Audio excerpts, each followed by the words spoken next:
Well, thank you so very much for that. And once again, I welcome you all to the Renewed Hope Global Virtual Town Hall Conference. Today's conference is another special edition with a special guest who, for the next 2 hours, will be engaging Nigerians across the world on a special theme, specially chosen for today, which is minding your mental health, thriving under pressure in work, life, and leadership. My co-host for today, as usual, Honorable Jacob Ogusheye, Haji Arekia Bello Abakar, Honorable Udeme Ukwe, Ambassador Kairat Anima Shaun Ajiboye, Honorable Sheung Bayewu, Alhaja Aula Sule, and Barrister Tosi Olayinka. These people will be assisting me in moderating today's conference to ensure a smooth and uninterrupted deliberation. This conference, as you all know by now, is always streaming across social media and especially on Ben TV UK, the first Nigerian African digital TV channel, and which is headed by its CEO, Alistair Shorday, and the Diaspora TV in Switzerland, led by Honorable Mark Bamidele. Many thanks for you, sirs, for supporting and assisting us always.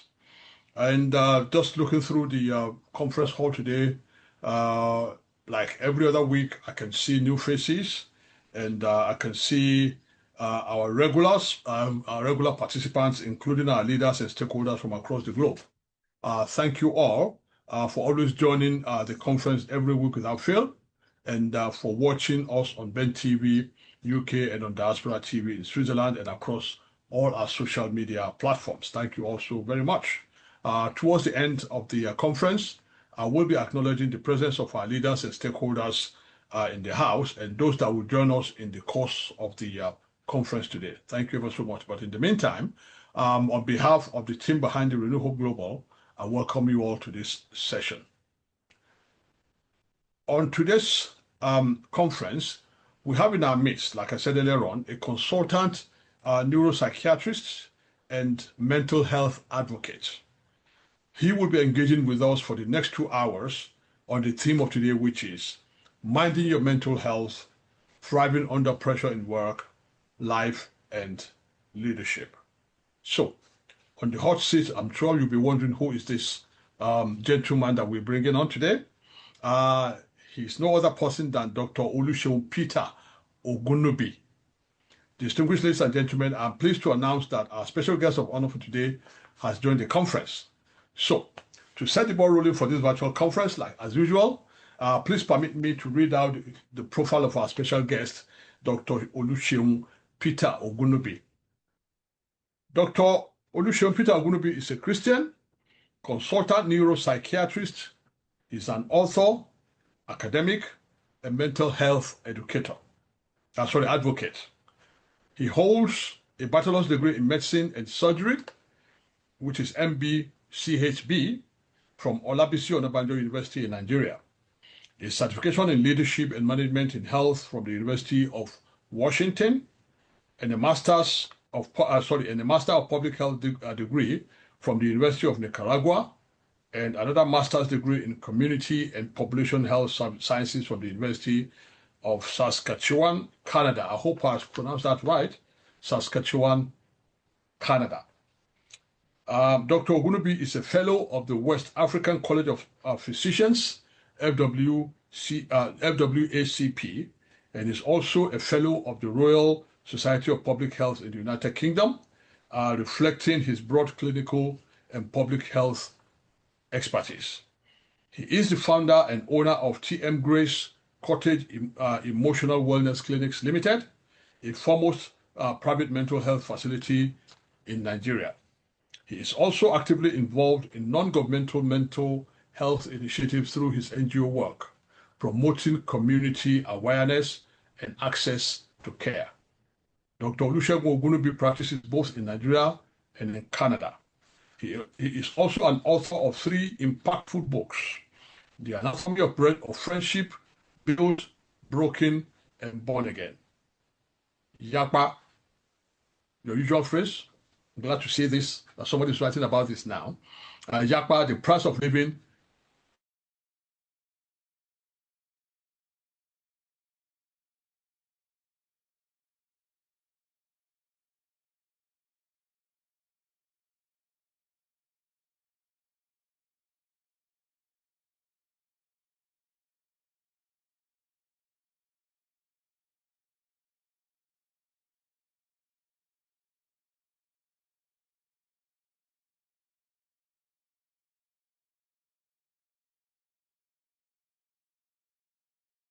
And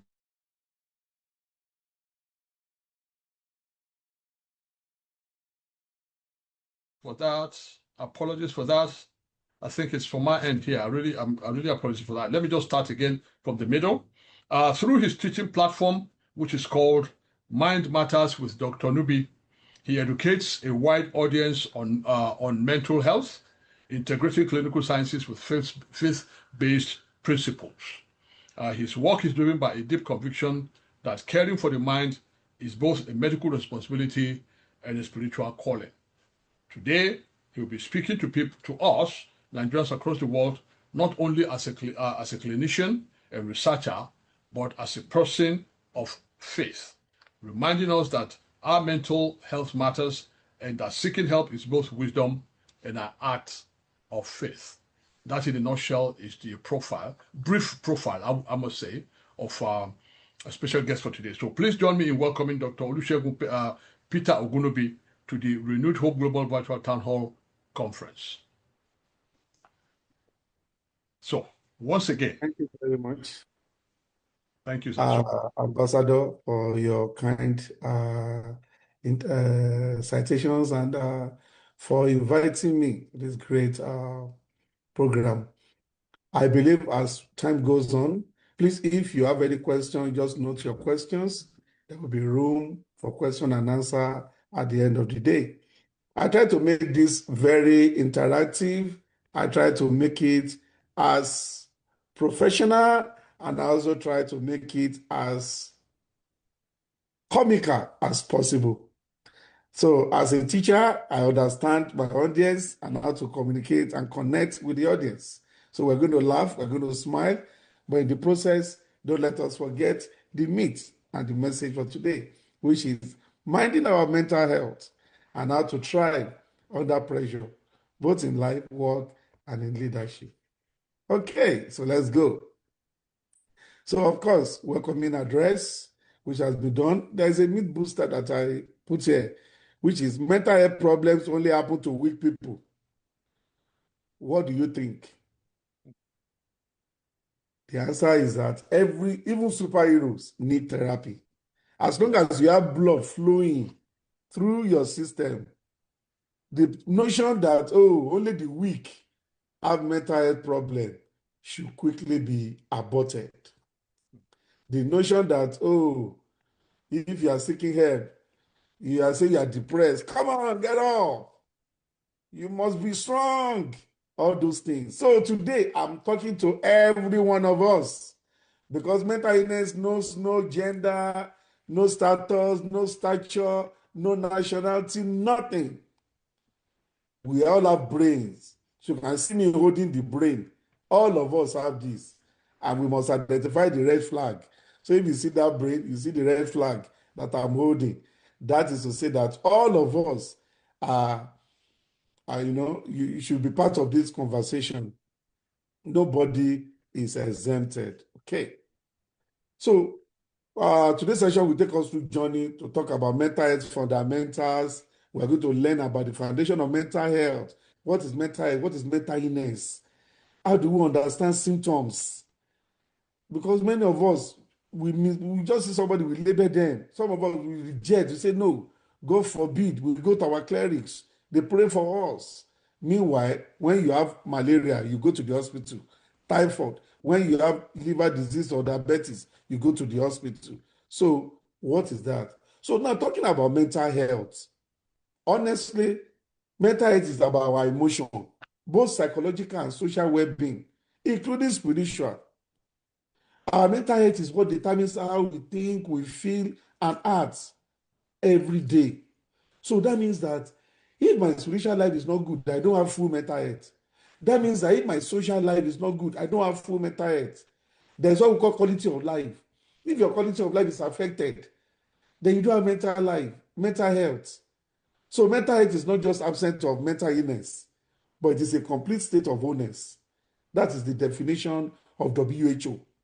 Don't say, oh, I'm not doing conscom, I'm not picking things on the street, therefore I'm mentally okay. What about your psychological? What about your social? And many other things. So this, I don't want you to exclude yourself from this conversation. It affects all of us. So mental health exists on the spectrum. It's how we handle our stress. Stress is a major precursor.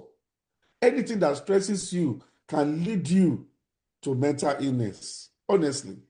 And that is why is the way you handle stress, you relate to others, you make your choices. But mental, when you have now failed in all those areas, and we are now not able to adjust or adapt to the equilibrium, we are not able to function normally, then it will now begin to tell on our mood. It will begin to tell on our thinking. It will begin to tell on our behavior. Then we say the person needs support. So it has now become mental illness, which means before, if the stress is coming, we're able to adapt. We're able to adapt. You don't say you are mentally ill at that time because you're able to, but immediately you are not able to adapt again. And the pressure, the stress overcomes. And the reason why we're having this position is we want us to maintain our mental health so that we don't become pressurized as a leader, as a worker. In our work-life balance, we must make sure that we balance everything and we don't end up being mentally ill. So just like everyone, and just like physical health, not everybody has mental illness, but not everybody has mental health. You may not be having mood problem, you may be having schizophrenia and co. You may not be hearing voices, but yet a part of your life may not be totally okay. So why are we talking about mental health? Why has Ambassador Adewale brought this psychiatrist, this shrink, to come and talk to us? I'm very sure that's what you've been wondering. Sometimes I've been at the gathering before, they mention me and they say neuropsychiatrist. They say, yeah, this is not Aro. We are not mad. Hey, Ambassador, which one did you bring today? But we are saying today that you don't need to be picking things on the street. You don't need to be wearing tattered clothes. Mental health, we all have brains. Our brain should be nurtured and maintained because stress can affect us. I know now that Nigeria, we know, and all over the world, the economy hardship and many things going on. People are not able to sleep. That alone is affecting your mental health. Some people are anxious, some people are depressed. So please, when you talk of psychiatry, don't always think about that madman you saw walking from Ibadan to Lagos on the express road. That is the high, like you are taking it too far. It's not that far. It's not that far. Yeah. Mental illness can be as little as you not sleeping. If you have not slept for 3 days, you will know what brain function is. If you have not slept just for 3 days and your eyes are opened, it's like everything about your life is not settled. You'll be restless, you'll be cranky, it's like your brain will be breathing. I know some people who have experienced insomnia, they know what I'm saying. That alone is mental illness. So mental illness is not hearing voices, laughing, eating rubbish, putting tire on your neck and be talking zoom zoom, I'm driving to Zaria. No. Those are the extreme level, epiphania, schizophrenia, and co. So don't detach yourself and say, oh, me, I'm not mad. I don't be crazy people. No, don't do that today. Okay? All right. Now, moving on. Depression. As I said, many of us were going through a lot. Many of us are going through a lot. Depression is an uninvited guest. It's one of the most common health conditions worldwide. And people have asked me, Dr. Ogunnubi, how do I understand that I'm depressed? When you continually feel sad. Ambassador, people say, I was depressed yesterday. Oh, I said, no, you not be depressed. Depression is not sadness. People were sad. Maybe I was depressed this morning. When you have persistent sadness for a long period of time, more than 2 weeks, then you can say this is depression.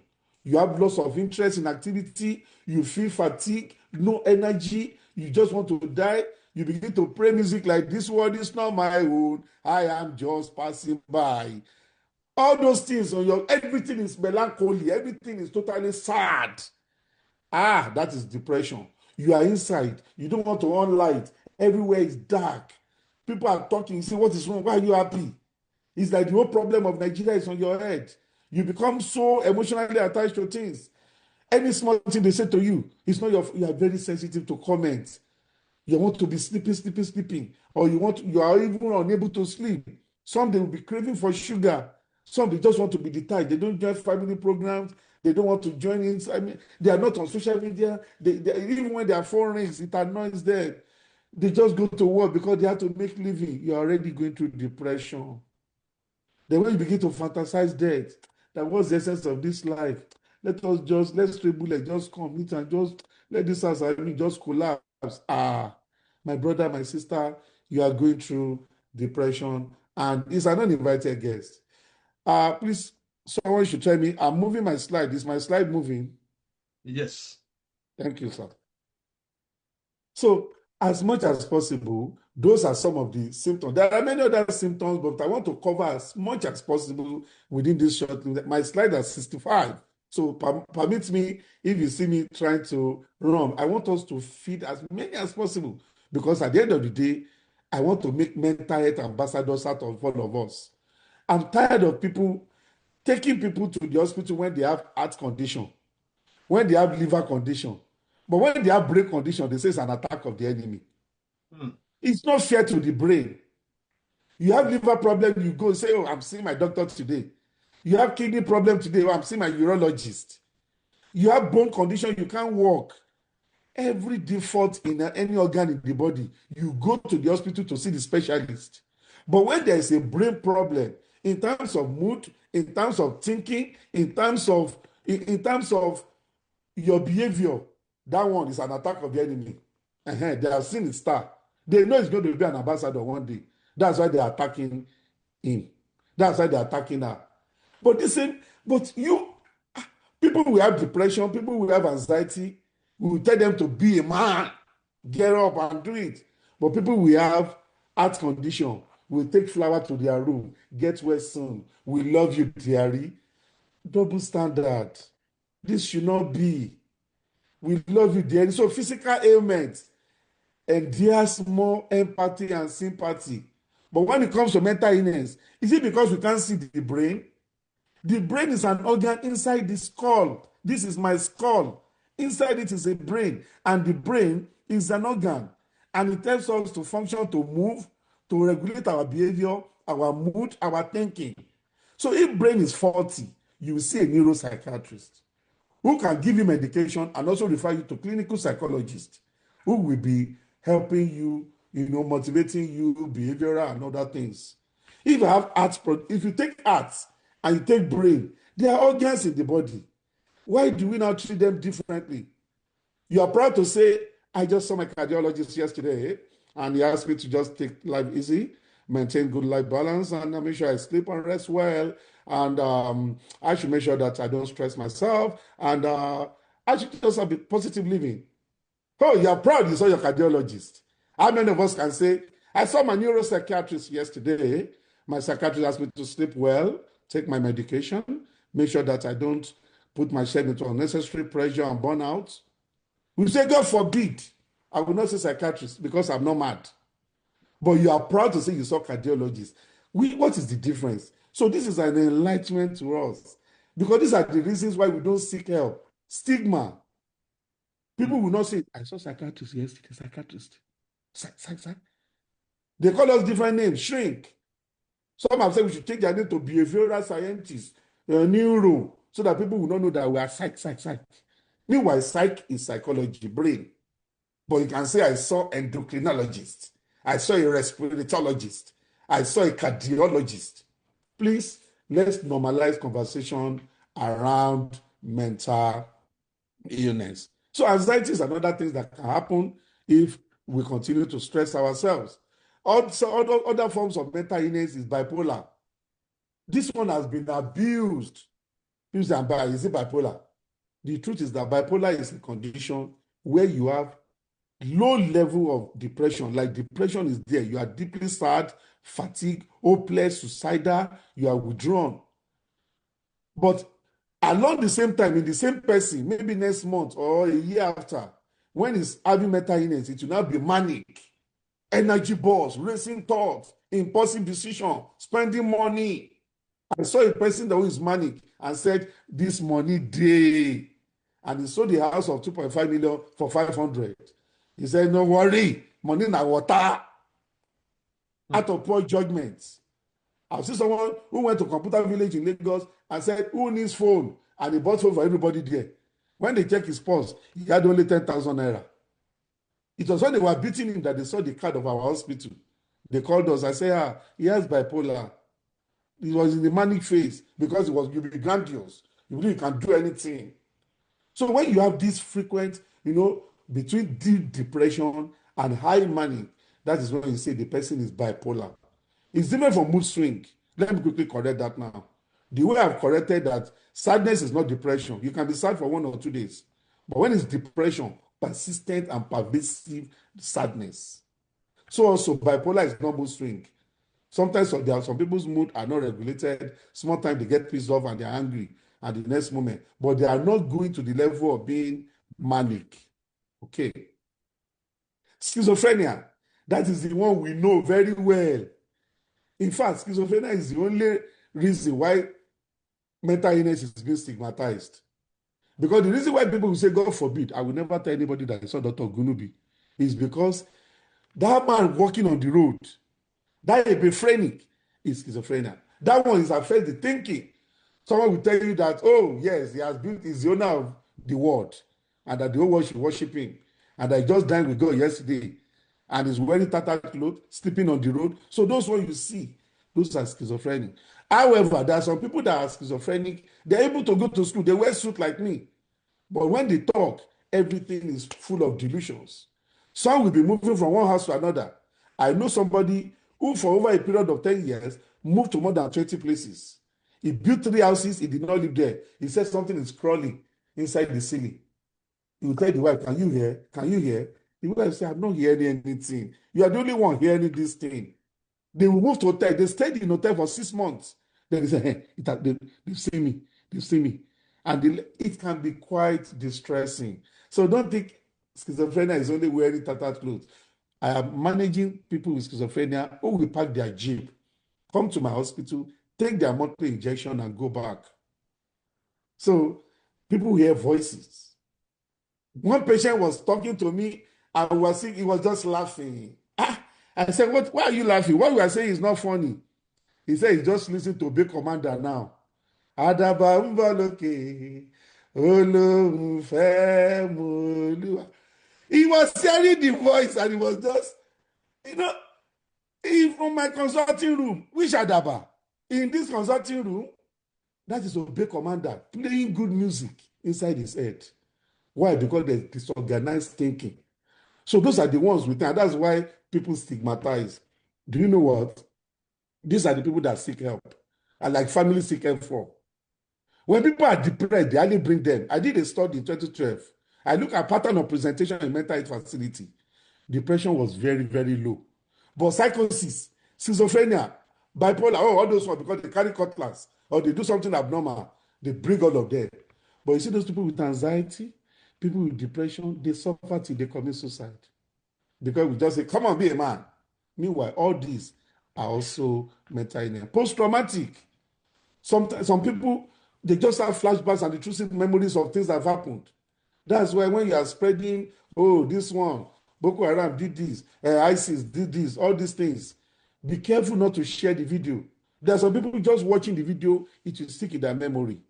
So post-traumatic stress disorder does not have to happen to you alone.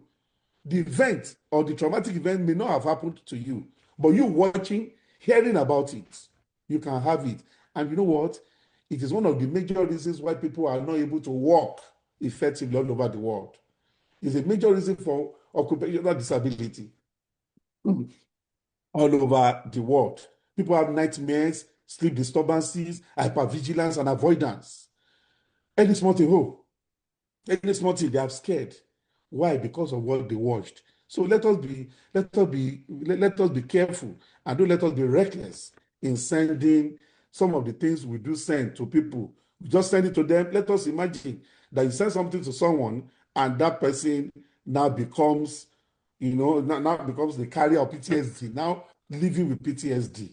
How are you going to be? You're not going to be happy. So please let us be careful. OCD is another mental illness. The reason why I'm doing this is that I want people to change the narrative in their mind, the thinking in their mind, that emotional mental illness is all about that man walking naked on the streets. So you can see what we've done so far now. You can see depression. So people can wear suit like Dr. OGUNNUBI now, and they can still have mental illness. Anxiety, wow. Bipolar, wow. Schizophrenia, wow. Post-traumatic, wow. OCD. They just say that they've not closed the door. They need to wash their hands. I have managed somebody with OCD before who wanted to go to embassy, could not do thumbprints.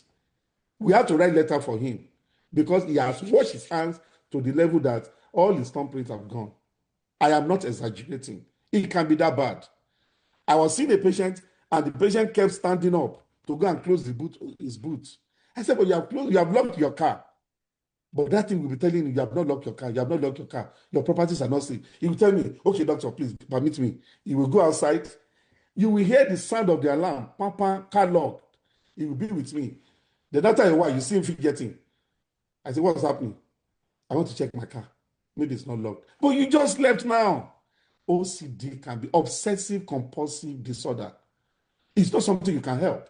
So people will go back home more than 4 times as if something is going on that, oh, maybe they didn't do this. Eating disorder is another problem. People have anorexia. All of a sudden, they just have image that they are too big. Meanwhile, they are thin.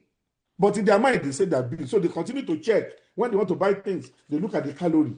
Some will not eat at all.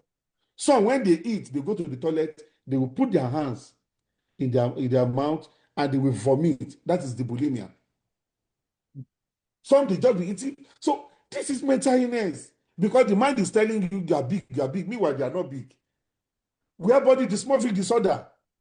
I manage a woman who has gone to Germany, Dubai, Turkey to go and do shoulder surgery because something kept telling her in her mind that her shoulder, the 2 shoulders are not proportional. She will tell me that it is higher like this. While everyone that saw this thing is normal, but in her mind, she feels that this one is higher than the other. She has spent a fortune. Mental illness is broad. Mental illness is broad. So let us change our view when we talk about mental illness and don't just think is that man walking naked on the street.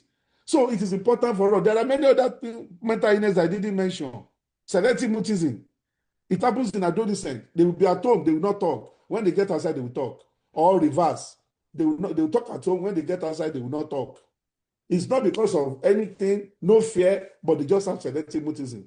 We have dysplasia. They are not able to read. They'll be reading something, they'll be missing alphabets.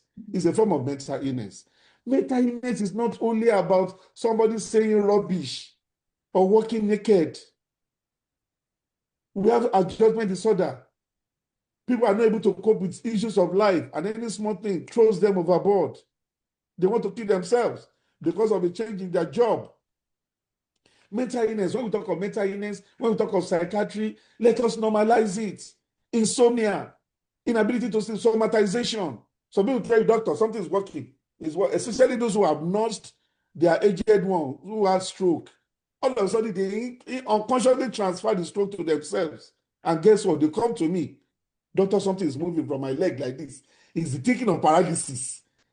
So they say something is moving. It's crawling in my head. It's doing It's doing That's the way they say it. It's doing It's somatization, nothing. Then some people are going through depression, but because as Africans, most of the time we don't say that we are depressed. How dare you say as an African man that you are depressed? Come on, you gotta be strong. So they tell us. But here we are saying it is okay not to be okay. It is okay not to be okay. The strength of a strong man is an ability to say, I need help. That statement has helped many destiny. That statement of I need help. So don't just say, oh, I need to be a man.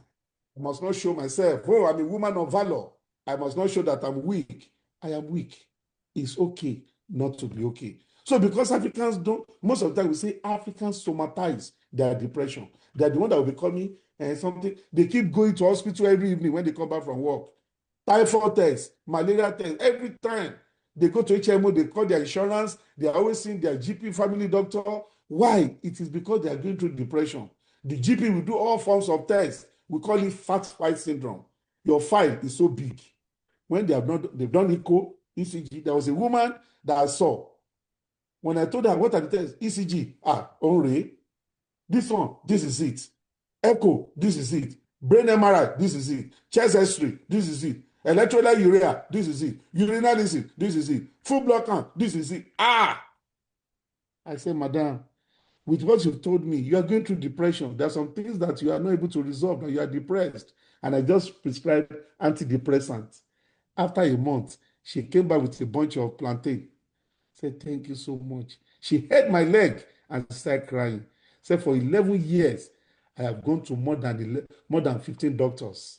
They kept giving me several medications. Said, thank you. So that's why we are always teaching the GP as well, that as much as possible, when people are somatizing, by the time you give them 1 or 2 medications, you've done tests, and they still continue to complain, refer them to us. But guess what? When they say go and see psychiatrist or OGUNNUBI, everything, God forbid, I'm not mad.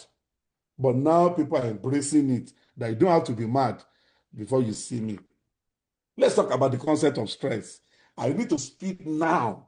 Stress, this is a teaching. You know, when Professor asked me to come and talk about mental health, it's a 1 year teaching.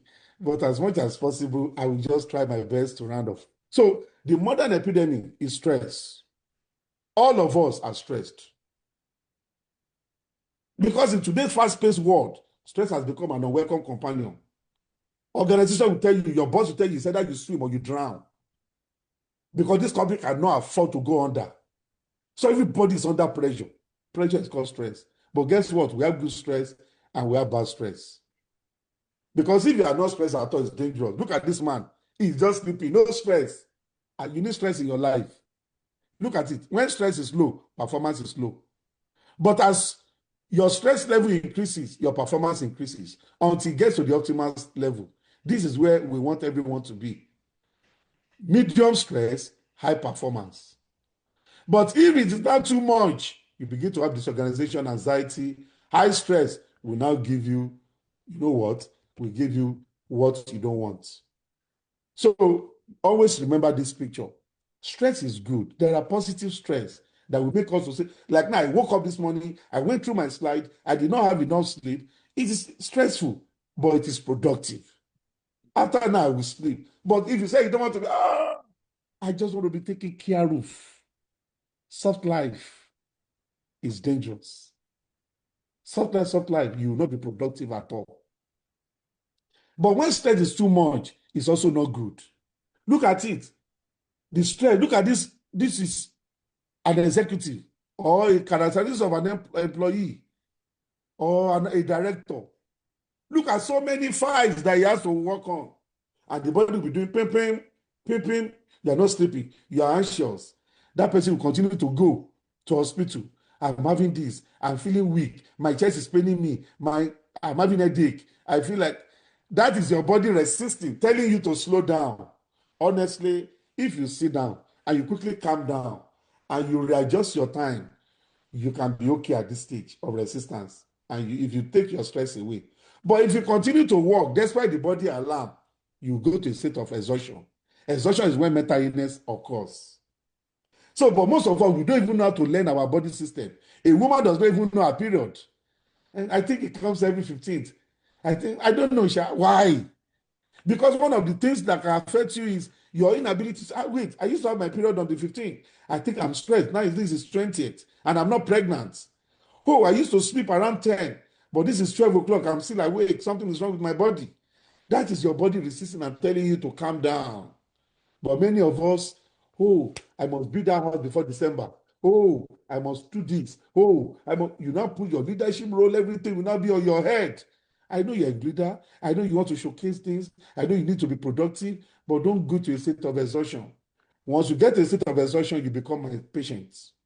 I don't want you to become my patient. I want you to manage your stress. At the level of resistance, I want you to be able to say, okay, let me take it easy. So workplace has mental health challenges. Burnout, overload, just as I've said. Your leadership role, everything, you need to balance it. You need to balance it. Leadership and mental health. Leaders face unique pressure that can silently erode their mental well-being because there are expectations. I can imagine the president. I wonder, sometimes I ask myself, if I'm the president of Nigeria, I will just die. Like, How do I do it? You know, one of the interviews that we were listening to, the wife of the president was saying that he's always reading late into the night. Yet he has to attend several meetings. He has to travel. He has to do this. Ha! Look at the expectation. Look at all of us. We still complain. Light, oh. Meanwhile, he has ministers. Oh, this, oh. There are commissioners. Oh, road, oh. The road in Ipaja, we still mention president. Meanwhile, we have councillors, we have local government chairman, we have governors. The road in Akubo, in Ibarapa, we still mention the president. The president come to. I did a video that went viral, sometimes about 2 months ago. I said, stop mentioning Mr. President's name every time. Talk to your governor, talk to your councillor, talk to your local government. People barrage me and everything, but that is the truth. That is the truth. It's not easy for leaders. Mental health is something that is very high at stake. Decision fatigue, endless choices. This one is saying, do this one, do this one. You have so many options on the table. There is isolation at the top. And that's why there are organizations that consult me. Sometimes an organization last year consulted me, and I had special session for leaders. It was a financial organization. We had 6 sessions throughout the year, and we had for the junior cadre, the middle cadre, and we had special retreats for leaders. I want leaders in organizations to organize retreats. That is some of the things we do online. You invite us, we talk to your leaders, because that is another mental health issue on its own, which we cannot even finish today. But just a pinhole to say that it's lonely at the top. High stake of mental illness. How do we thrive under pressure? So welcome to How Not to Lose Your Mind 101. This is supposed to be the end of my first slide, and then this is another topic on its own. But because when I gave the ambassador gave me 3 different topics in one. I said, hey. So that first one is about mental health and how to manage your mental health. Now we are talking about thriving under pressure. This is stress coping mechanism. This is another slide on its own. And we're almost 1 hour down. This is what I can do in the next 9 minutes. Now I run. So it is a crash course in staying sane when life turns upside down. Because pressure is inevitable. We have external pressure, which is external stressor. We have internal stressors. Sometimes you cannot control external stressors. You cannot control organizational rule, political instability, pressure, road rage, all those things. You cannot control them. Sometimes you plan and then there's no flight. What do? You sleep in the airport. It's not your fault. The worst they will do is to send you to the hotel and give you a voucher of $150. So there's nothing you can do. That's pressure. I have slept in the airport before. 3 days. Traveled to US, wanted to come back to work. And then the plane started carrying me from Houston to Philadelphia, Philadelphia to Chicago, Chicago to Kentucky. I slept in Kentucky. The second day, they took me back to Chicago. And take me to Houston. From Houston, we went straight before I could get to North Dakota. I successfully transferred 8 different states. Meanwhile, it was supposed to just be North Dakota to Houston to Philadelphia, back to Houston and to North Dakota. But they took me around Kentucky that I didn't plan. Chicago that I didn't budget for. They took me around. But what will I do? Those are external pressures that you cannot deal with. But what about internal pressures? There are internal things that you can deal with. And therefore, that is about building resilience, cultivating positive attitude, building support network, practical adaptability. So what is happening now is that our resilience is low. You need to understand, in those days, our father will tell us to go and pick the cane.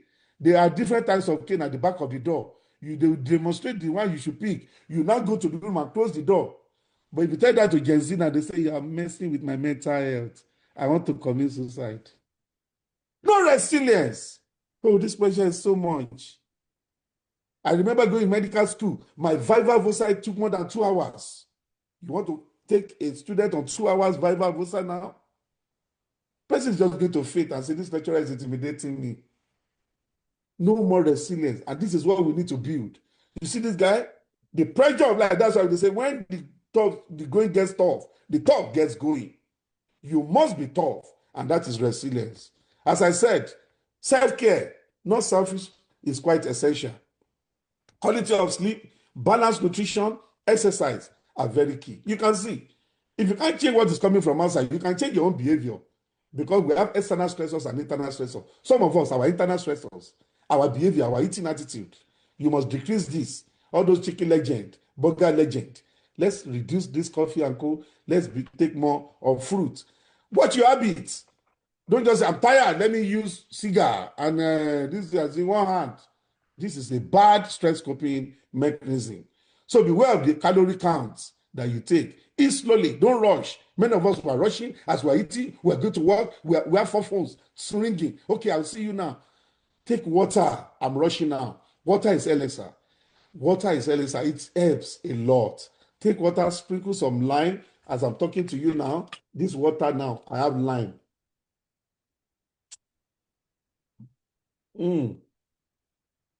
Very, very nice. It's better than taking all those minerals, sugar, and co. Sprinkle lime in your water if you are tired of the taste, and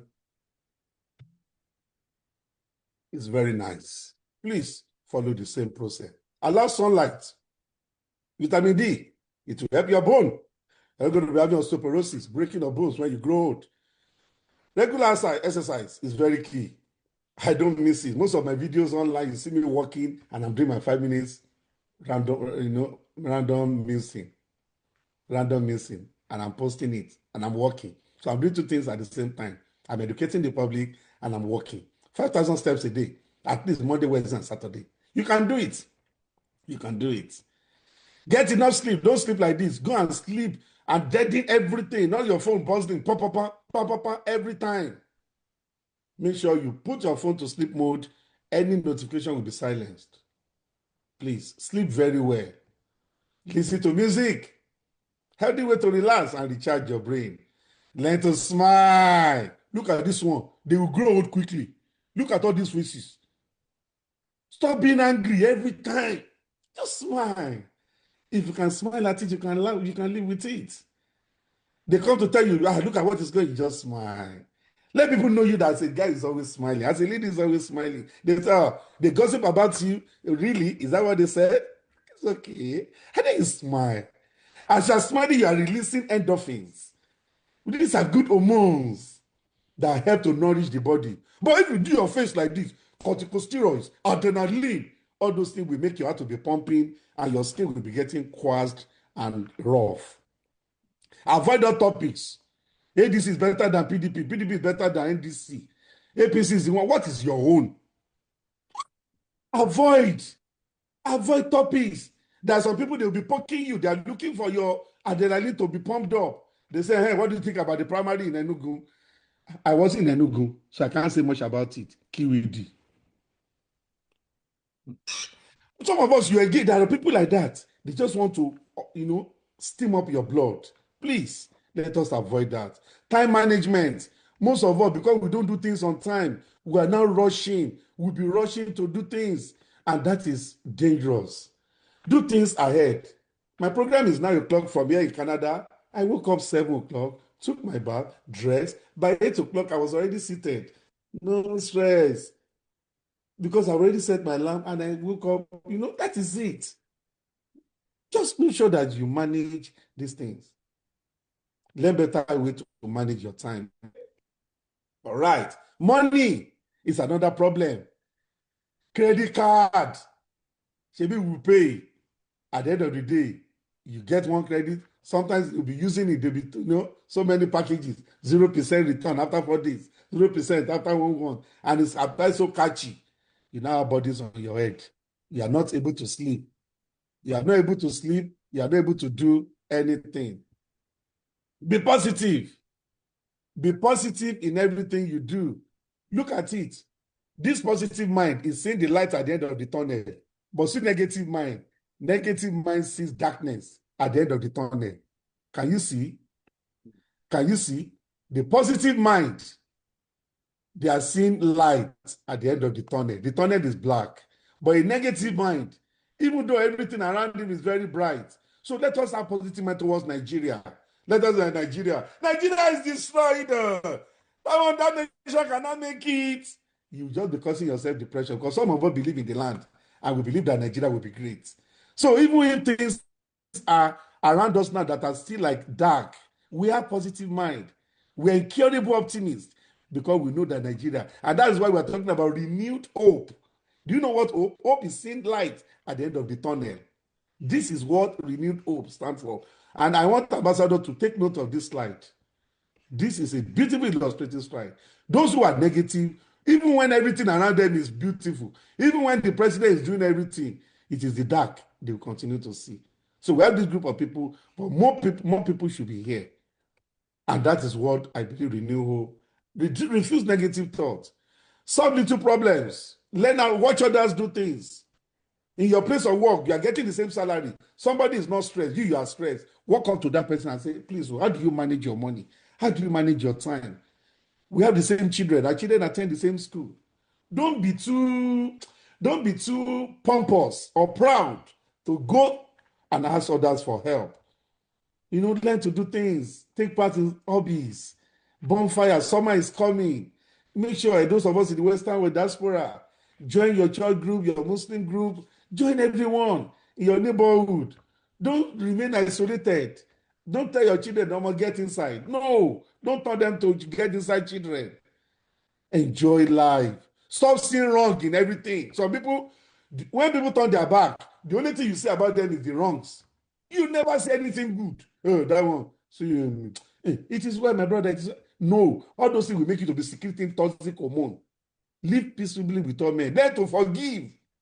Learn to forgive. These are ways to manage our. I said we cannot control external stressors. After all, let us continue. Let us help ourselves with the internal stressors. These are the things that we have control over. You have control over forgiving or not. So please, remove yourself from dangerous and stressful situations. Remove yourself from stressful situations as much as possible. Give yourself a break. If any relationship or anything, just give yourself a break. You don't need to commit murder, homicide, or anything because somebody is stressing you out. And this is what I love most. Travel out.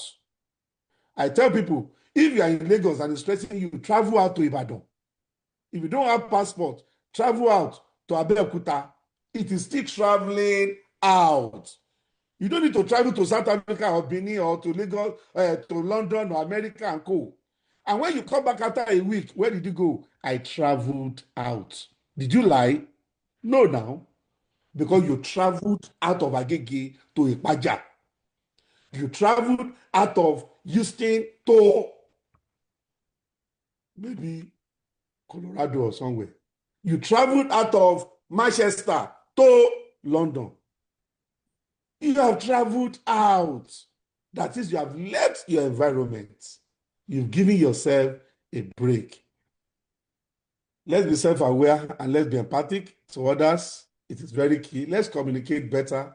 Emotional intelligence is quite key. And know when to seek help. Know when to seek help.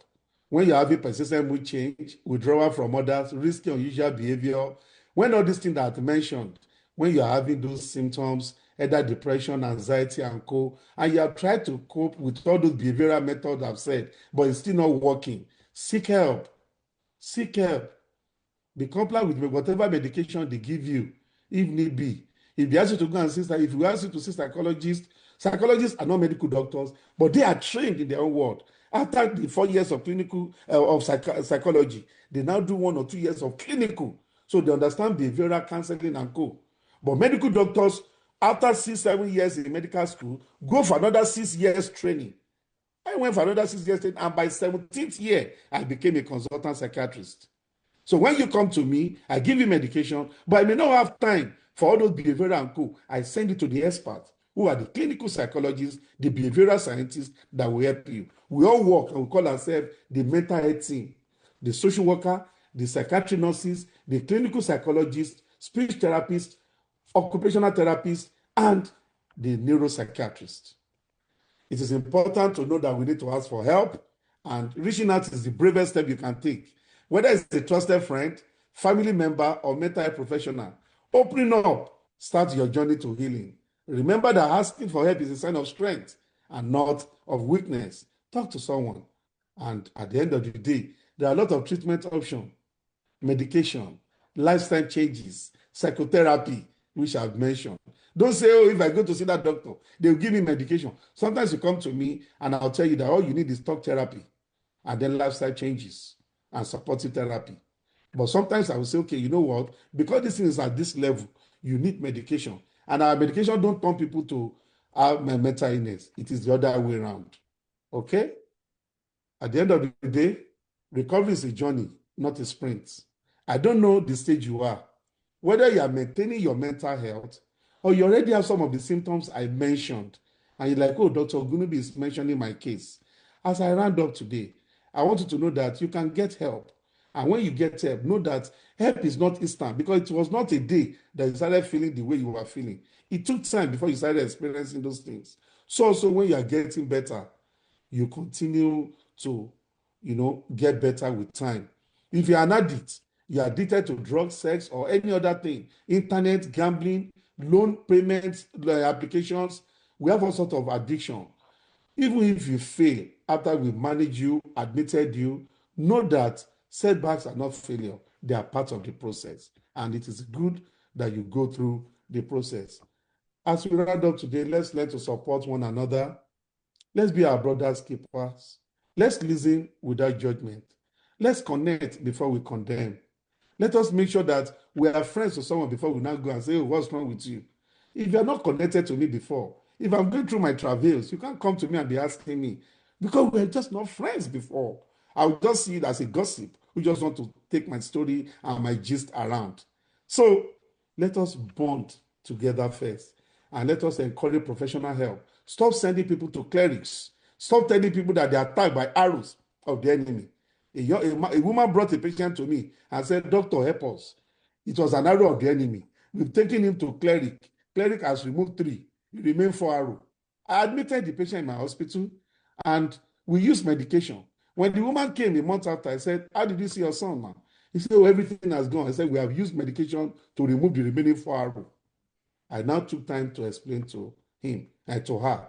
So there's nothing like arrows or this. Mental illness is illness of the brain. Mood, thought, behavior can be affected. We can be anxious, we can be depressed, we can have OCD. It's all about the brain chemicals. And there are medications, there are talk therapies, there are behavioral adjustment we need to do that can help us as we go along. Fighting stigma together is a job that we all need to do. Don't keep silence. Don't shame those who are having mental illness. Let's educate ourselves and educate others. Let's make the conversation open. Let's make sure that mental illness is not stigmatized further. Let's make sure that in Nigeria, in Africa, and the world at large, we don't see people with diabetes, hypertension as normal, while those who have brain problems, we now stigmatize them. When we stigmatize, we create barrier for seeking help. Let's shape our culture and let's make sure that we have inclusiveness or inclusive approach. Mental health is all around the world. It's not limited to Nigeria alone, and it's a journey that we need to do together. Hope and recovery stories is what we can tell ourselves. Darkness to light. After years of silence and struggle with depression, I dare say it's the bottom row. But one thing, conversation changed everything. And I know that many of us are Daisy watching us today. Today, Adaise leads a mental health support group, providing that darkness tunnels lead to the brightest destination. The story two today is balancing pressure and self-care. You can have pressure here, you can have self-care there, but your ability to balance your work life will not make you to have mental illness. Let's create a self-care and lifestyle community, eat well, move our body daily, rest, and then let us build a sense of awareness, regulation, and empathy. Let's support one another and let's continue to delegate as leaders, set healthy boundaries. Tell others, I cannot do this one. I have a lot on my table for now. Learn to say no, not everything because you want to be a good leader. You don't say yes, yes, yes, yes, so that you can be the boy is good. You are a navigator. You already know the way. When you say no, don't be afraid that they will reject you. And because of that, you want to be ice cream, pleasing everybody. Additional Renewable Hope Agenda vision, which I've had for our ambassador, is that they should have programs on mental health advocacy, mental health education initiatives, community outreach program, policy advocacy to make mental health care accessible across Nigeria. And also for ambassador to know that collaborating with healthcare providers, NGO, government agencies, and international organizations to build sustainable mental health support is the real hope agenda vision. Let's be a mental health champion. Let's talk about everything we've learned today to our neighbors. Be like that woman who the husband called me and said, since my wife has been listening to you, she has been, in fact, you think she's a psychiatry nurse. Thank you so much for having me today. Now is your time to mind your mental health. Thank you. Wow. What can I say? I was listening attentively to you, and I was so, you had me wrapped up in your fingers throughout the 1 hour that you've been speaking, because I can relate to so many things that you were talking about. Some of them relate to me personally. I'll come to that. I'll come to that later. But there are a few takeaways from this. The first one that jumped at me when you started was when you said we need to normalize conversations around mental health. Being a Yoruba man who grew up in Hausa land, we share the same stigmatization regarding this issue. So as soon as you said that, and I'm like, really, this is what we should be concentrating on now. So that is why, for me, I bless God that we are able to bring you on this program. And another thing you said was, it is okay not to be okay. That's another truth. I never thought of that ever in my life until today. That it is okay not to be okay, which means if you try to normalize that not being okay, then that is when your equilibrium will be set, and you'll be able to seek for help where necessary, which is a poignant point to make. Thank you so very much for that. And I think I remembered when I was in Nigeria, there's this say, even though you know this kind of beer parlor gossip, when they go say, every man they go mad for 5 minutes in a day, every human being. And I got that from what you're just saying now, without you even saying it, that everybody goes through that kind of thing every day. So not be everybody wear the tear cloth for 9 days mad. Even those of us who are in high, because I'm a lawyer, sometimes I get crazy. That's a word James Hadley Chase used to say, and we used to use in some of his novels. It's just gone off my head now, but there's a very line that he used to say in some of his in most of his write-ups in those days. I'm sure some of us who are my age mate will understand James Hadley Chase. They'll recognize James Hadley Chase. He used to say something along the line that you become crackhead or something like that. Not necessarily being crazy, but your brain is just not within at certain point, during the day. And I believe I just got that from some of the narratives that you just said. And can't sleep at night. That relates to me because sometimes when I have a serious case on my hand, I find myself waking up 2 a.m. and I can't sleep. And the funniest thing is, by the time when I'm about to go to work, I just find that I'm kind of lightheaded. My brain is not functioning properly, and I become irritable. To get the point, any little thing, gets me crazy. So as soon as you said it, I'm like, oh boy, this man is accusing me straight away. So, which again points to the fact that every single one of us go through this madness thing at some point under every 24 hours. So I think it is a misnomer for anybody to think it is only those who are picking papers on the streets who are mad. Every single one of us, we go mad at some point during the day. So I think that is why you coming on this program today is, for me, it's a big help, I believe, to so many people who are here and those who are watching us on across the social media. External and internal stress. That too jumped at me because I'm one of those who believe in the school of thought that sometimes in life it is not what happens to you that matters. It is how you relate to what happened. I think I heard that from my pastor, and that sticks in my head, that what happens to you is not the issue. The issue is how do you relate to what happened. So I think it's a way of telling us that we need to be able to train ourselves not to think is, somebody call it, one pastor called it a stinking thinking. So we need to wean ourselves off those kind of stinking thinking. When things happen, you need to look at, because for me, when something bad happens, the first thing I look at, where's the light at the end of the tunnel? As soon as I can spot that light, That is my focus. I don't care the darkness anymore. That is where I'm going. So I think if you can imbibe this kind of thing, a mindset in our and when you ended by saying we need to support others with mental issues, that for me is the killer, because this is where, if we can imbibe this, that is where the stigma will end, because it is the stigma that stops people from seeking for help. Yes. They will say, one of the but then everybody goes to this every day. But if we can just try to normalize it, like you said, by supporting each other, anybody, you see, so when somebody is acting out of character, he's not actually mad. It's just as he's reacting to certain things that happen to him at that point.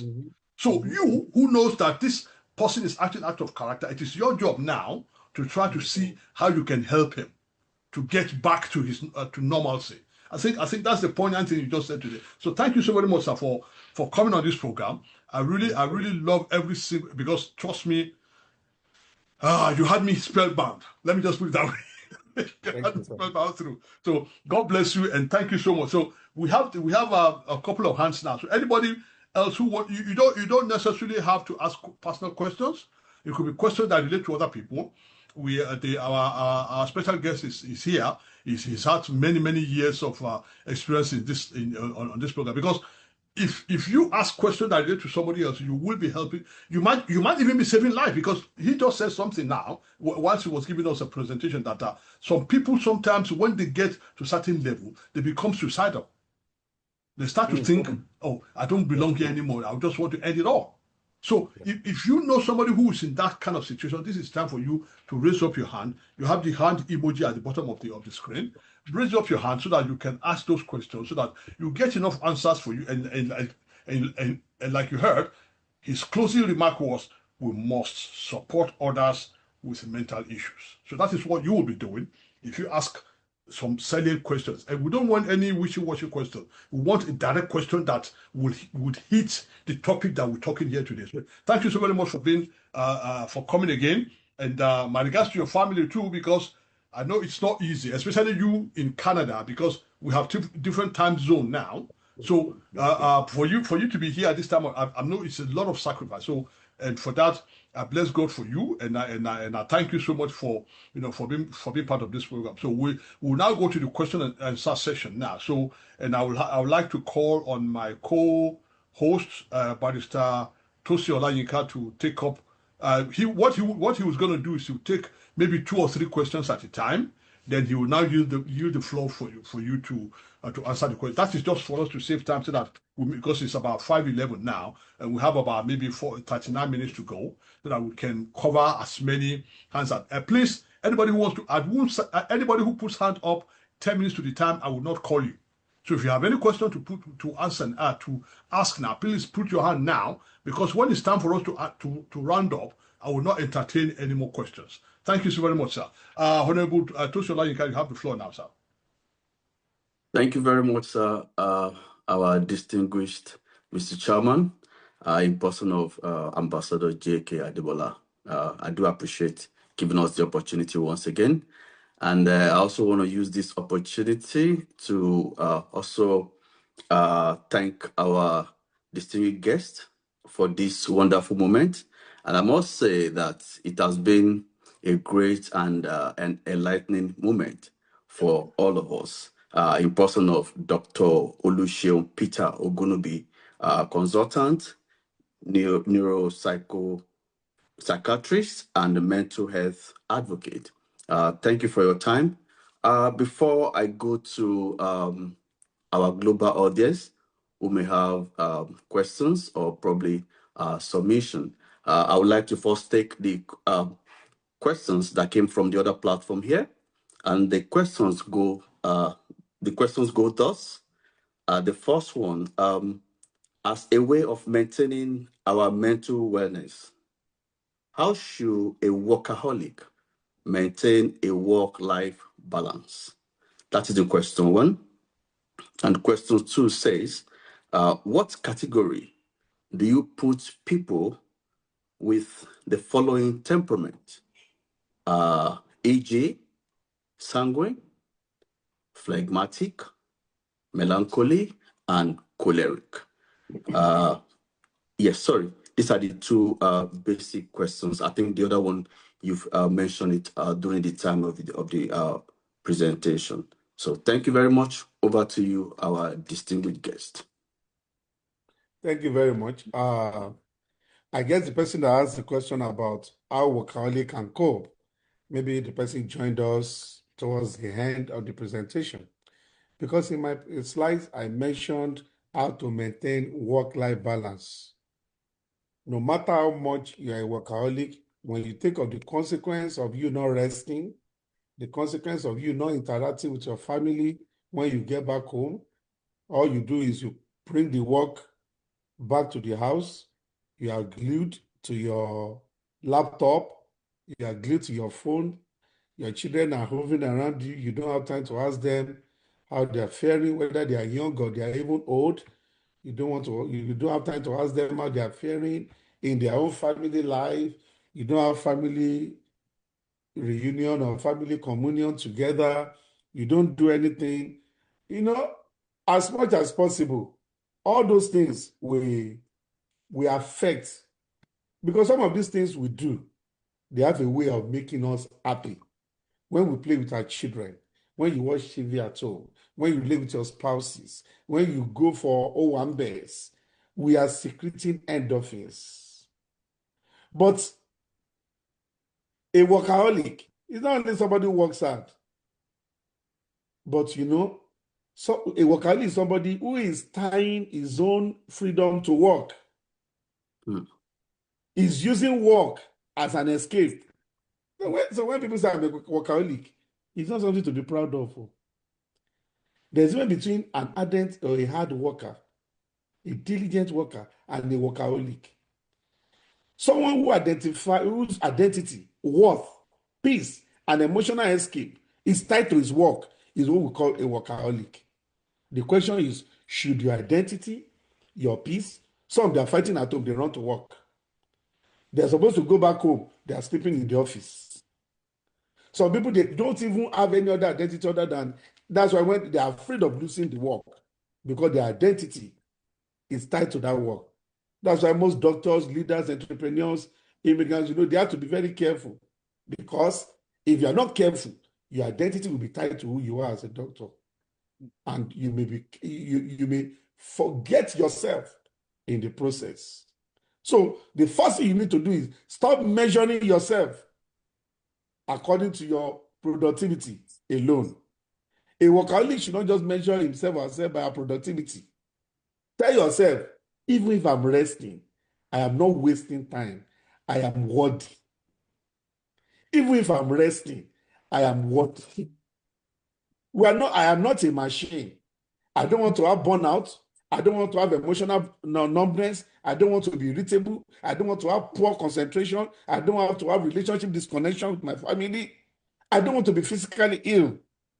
So therefore, rest is not opposite of productivity. So a workaholic must know at the back of his mind that rest is not opposite of productivity. And my identity, my peace is not tied to my work. The next thing he needs to know is that he must create boundaries between work mode and life mode. I don't bring laptop. I just make sure that when I'm at work, I'm at work. Once I'm at home, I'm at home. When I'm on holiday, I don't think of anything. So be intentional about creating boundaries. I know some organizations that even your team leader will be watching you from your DP. And when you get to work on Monday, you hear, and you say you don't have time. We saw you went to OGUNNUBI with your gilly, everything. Block such team leader who is monitoring your status and seeing the OGUNNUBI. Because Saturday, if you are not working on weekends, it is for your family, it's for you to enjoy, go to as many OGUNNUBI as possible, attend clinics and picnics. Tell yourself, no work emails after working hour. One full day weekly without professional task, at least, if it is Saturday or Sunday. And when you're on vacation, you don't need to constantly check what's happening at work. You are on vacation. Don't call me, as Mandela said. I will call you. Schedule. The third one is to schedule life the way you schedule your work. The way you go to work and say, I need to be at work so time, I need to be this. When it comes to your life too, deliberately say, I must exercise at this particular time. These are my hobbies. I must play ayu, I must play draft, I must play chess, I must do this. I must go to my golf course. I must do this with my friend. I must sleep at so time. I must pray at so time. I must meditate. This is my family time, no phone. I want to enjoy my spouse, my children. I want to go for recreation at so time. The next one is learn the difference between ambition and addiction. Some of us, we are addicted to our work. Healthy ambition is, oh, I enjoy meaningful work. I enjoy my work. But addiction is, I cannot feel okay if I don't work. Me, I won't even tell you that I can't feel okay. I enjoy being a doctor, be an advocate, a public health leader. I enjoy it. I don't know what my life will be if I'm not any of these three. But I don't know. I cannot tell myself that I will never be okay if I'm not. Why? The signs of unhealthy work attachment is when you begin to have guilt during rest. You are resting, you are feeling guilty. You have inability to rest. You are neglecting your relationship. You have chronic exhaustion. You have anxiety when you are idle. You know, you feel emotionally empty when you are not at work. Please. And I think I'll just tell you finally is, as a workaholic, don't be a workaholic. As much as possible, try to, sleep 7 to 8 hours, exercise, minimum of 3 times a week, give yourself periodic break, sunlight, as I've mentioned, and go. And build, identity outside your work. Your entire identity is not a doctor, engineer, CEO, provider, scholar, leader. No. Develop your spirituality, parenting, creativity, friendship. Develop them. Community, hobbies. Understand the burnout. Understand that burnout will reduce your effectiveness. If you understand that when you are burnt out, you will not be able to contribute anything. Your quality of decision making will drop. You just discover that you are not able to function very well. Your empathy to things will be, and that's why your spouse will be crying, it will be annoying you. Why are you crying? What's wrong with you? Crocodile tears. What's this? Attention seeker. Your children are crying. I say, what's wrong with you? Why? Because your empathy, because your work is your main thing. So your children are crying. I say, why are you crying like a baby? This and that. And you have tendency to have errors. Even at the same work, you are claiming to be a workaholic, and your creativity will shrink. Ideas, you'll not be able to think outside the bottle. So emotional insight is very good, because at the end of the day, ask yourself, why am I a workaholic? Is it because of fear of failure? Is it because of pressure? Is it because of loneliness? Is it because of trauma? Is it because of insecurity, financial anxiety? Is it because of the need for validation? Or because I just want to avoid painful emotion? Please try as much as to tell yourself, why am I enmeshed in this work? I can go on and on to tell you things you need to do, but at the end of the day, don't let your identity be tied to work. You are valuable. And the same way you pay attention to your work, you pay attention to your life, and you are deliberate about those things I mentioned, exercise and co. Okay. And then talking about the second question, melancholy, this and that. Even though we don't use, these are loosely used personality factors. We have, in psychology, there are different ways that we mention this one. Sanguine, for example, they are social, lively, they are optimistic, they are energetic. Those are the sanguines. Okay? We don't, but cholerics are ambitious. You understand? They are dominant. The only thing is that personality plays in terms of relationship. If you are my friend, or you are my spouse, or my partner, or I have a child who is sanguine, I will understand that person. So the way I'm going to relate to that person, I'm going to relate to that person with regards to his own personality. You have a sanguine child. The best way to punish that child is not beating. Ground her. If you don't do your assignment, you are not going out. You have finished her. So that's the way you know. If you have a wife who is a sanguine, one of the best things you can do is take her out, because that is, you are so. If you do any other thing for that woman, she may not appreciate you, or he may not appreciate you. But when you meet people according to their personality, a sanguine is social, lively, optimistic, energetic.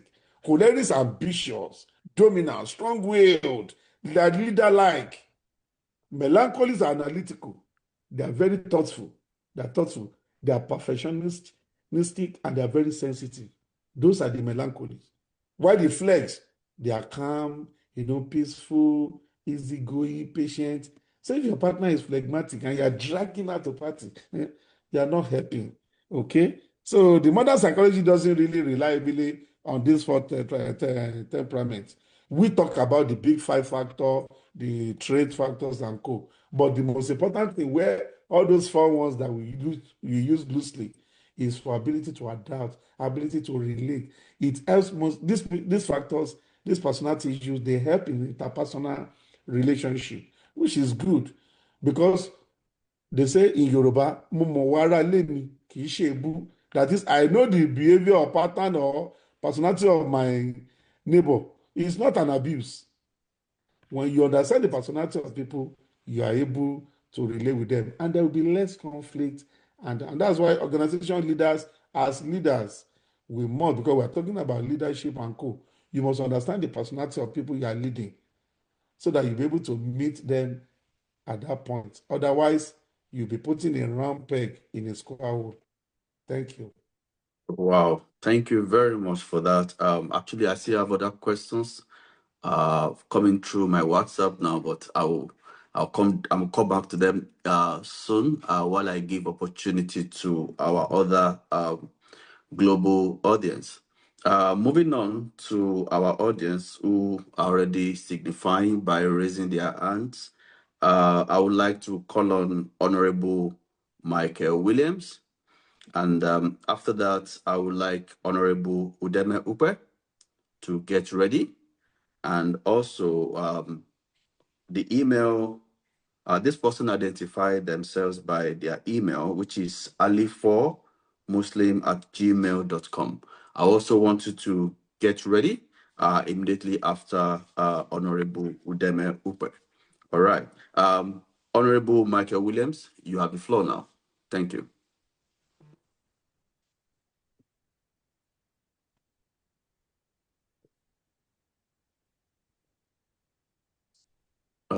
Can the admin please help unmute Honorable Michael Williams, if he's still there? Hello, everyone. Yes, hello, sir. Go on. Dr. Oluseun, you really educate me a lot. And thumbs up. And well done for the submission and so on. I have 2.5 questions, actually. Maybe people might be also interested in this on the stress section. The first one is how best is to master personal stress regulation. That's one. And second one is how to establish strict work, that is life boundaries. These are on the stress section. And on the mental illness, is there, I want to more education, it's a nervous disorder, because somebody asked me, I was speaking to somebody about Madame Du process, and the person told me she probably have a nervous disorder or nervous breakdown. Nervous disorder and nervous breakdown, are they... Who's Madame Du process, please, if you can just explain. Loreto, I know who you're talking about, but you let the whole world know. So probably suffer nervous breakdown or nervous disorder. The nervous breakdown part, nervous disorder, how dangerous are they? Are they mental illness too? If they are mental illness, how close are they together? Please, that's my 3 questions. Okay. Thank you. Okay. All right, you can take it side if you want. That's all right, sir. Yeah, it's okay. As much as possible, let me first of all start from the last one. Nervous breakdown and nervous is just a colloquial term. These are colloquial terms. Okay. Mental illness is mental illness. That's why I told us the spectrum between mental health and mental illness. People have ability to balance their emotions, social life, psychological life, emotional, spiritual, and co. And when it comes to inability to balance, then people begin to break down. But stress will cause burnout. Burnout will now lead to exhaustion. And when exhaustion happens, it will now, it will now lead to mental illness. So it's a loosely used statement or terms in medicine. We don't use it in medicine. So because people are running away from the term mental illness, it's still a stigma issue. It is easier for me to go to someone and say, "Ah, I couldn't come to work since last year because I had nervous breakdown." It is better for some people than saying because I have mental illness or I have psychiatric problem. And because of that, that's why I did not come to work. Mental illness is mental illness, even though they exist on the spectrum. So what is happening to those who mention nervous illness is because their own spectrum have not gotten to the schizophrenia walking on the street. Maybe they were not able to sleep, or their concentration is affected, or their memories, they are forgetful. They say, you can't remember things. I think that's nervous breakdown. Oh. No, they are dressing well. They are not hearing voices. They are not paranoid. They are not suspicious that people want to kill them. But that little memory problem, or when they are talking, they have thought block. So their word will be tassaying, or not tassay. Their word will not be straight. There will be break in the interpolation of thoughts. The thought train will be affected. You will notice it if you are engaging them. We are saying A, but again, so B, so this is not what we are saying, no. Then they say, is having nervous breakdown. Some people have dementia, early signs. We still call it nervous breakdown. But the truth is, it is mental illness spectrum. The person may not be fully having schizophrenia and co, but it may have been spectrum. Okay? So that's about now, with the second one, establishing work-life balance. As I've said, we must be able to separate our work from our life. Because in your personal life, you have needs. And that's what, and it is just the same thing I've elaborated. When you're at work, there are expectations, right? Either as a leader, as a front desk staff, as this, you have your deliverables, right? So also in your personal life, the problem with us is that we have deliverables in our work life, you see, in our workspace, but we don't have deliverables in our own life. And it's painful. When you're at work, you put on that toga, you look at your deliverables, you go for retreat at work, you take all your workers to work. But when it comes to your personal life, no retreats, no deliverables, everything goes. You do not deliberately say, this is the screen time for this family. We will visit our children every quarter. The children will come with their family to come and spend weekend with us every month. There, every Monday, Wednesday, and Saturday, we will deliberately walk, brisk walk, 30 minutes. There, in this house, we are not going to take unnecessary beverages or too much salt and coal. In this house, our sleeping time will be 9 o'clock or 10 o'clock after watching the news. We don't do that. Why? Why do we take life so casual? When we get to work, we have deliverables. But in our personal space, we don't have deliverables. Our relationship, our recreation, our exercise, the food we eat, no boundaries. That one becomes anything goes. So, sir, to answer your question, it should not be anything goes. The way you work and the way you set targets and everything, so also in your life, set target for recreation, target for holiday. The way you say, at work, we're not able to meet our target for year 2025. This year, we're going to do things differently. So also tell your personal life. My target is that to have relationship with my children every evening on Thursday. How many Thursdays in year 2025? How many did I do? Oh, I failed. Why did I fail? You mentioned it. What can I do to? So you draw the table, targets. Did I meet the goal? Why did I meet it? Why didn't I meet the goal?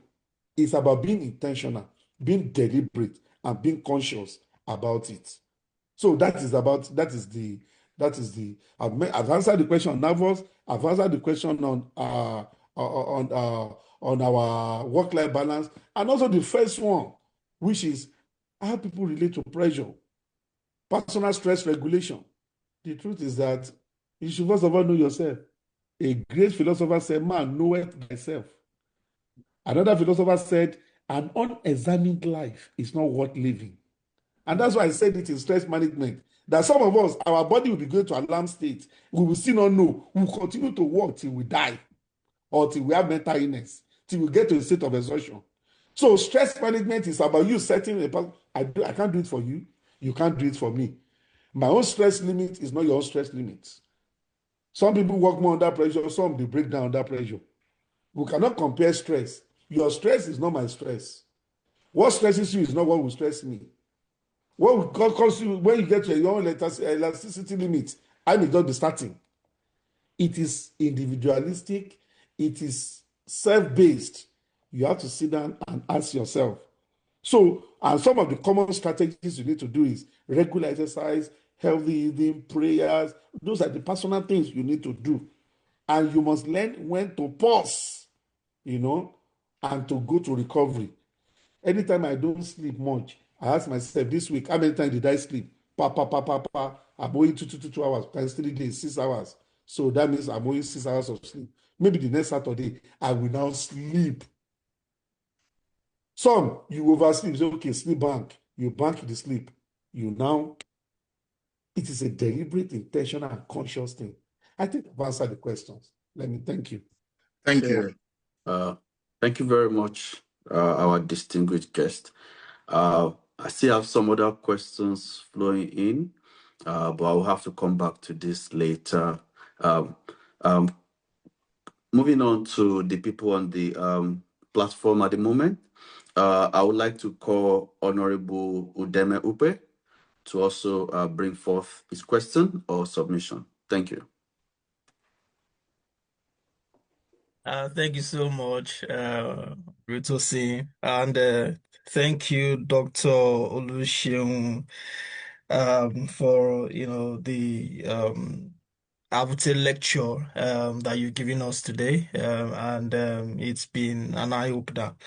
I've got a question, and the question is just because it is something that we see every day. I just wanted to just ask an everyday practical question, because there is this big divide between generations. I think you highlighted it in one of the sessions that you took, that the new generation of today, they believe so much that the best place for them to speak out is on social media, if that is like TikTok, Twitter, and all that. This is one of the avenues that they really talk, want to speak out to strangers, to people that they don't even know, about their problems. And all that. And some people, because I'm in the UK, you see some people, they have like visa problems, or for instance, they are going through a lot. They feel the best place to talk about what they're going through is on TikTok or on Instagram or on Twitter, or somebody that have some issues in the past, and instead of them to like speak to people, they come on social media to talk about personal details about their family members, without really realizing the consequences, which might be different from a different generation. So my question is this the best approach?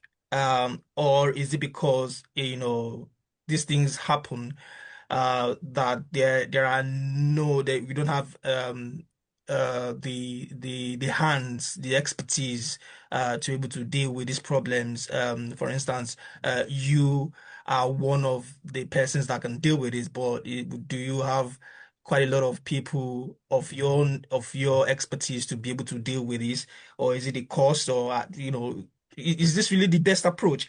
Because it's becoming too much now, where you see a lot of things on social media about especially young people, young Africans, young Nigerians, and all that. The second question is, as a non-expert, how do you start a conversation with someone that you're that I am worried about, or somebody else is worried about having mental health issues, would that person come across, or will it come across as being weird? So those are my two questions that I wanted to if you want to throw some highlights to you. Thank you so much, sir. Thank you. Thank you very much for that question. It's quite unfortunate that we have to get to this level that you have mentioned.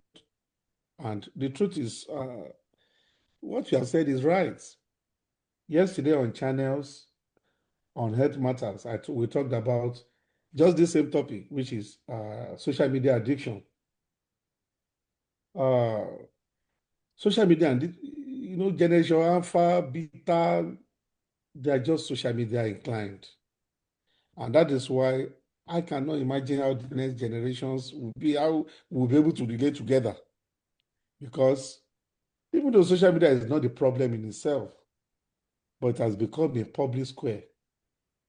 Families are no longer having reunion. This is what these people know. The fathers are busy, the mothers are busy, either on social media or they're also busy working. So they seek connection, they seek validation on social media. They seek understanding, they seek support there. Physically, somebody may have just one friend physically, but he has 10 million followers. You now see people call themselves, oh, the Titans, the this, the that. And to the extent that they gift cars, they gift money, they build houses, even for their fame. So it is a totally different.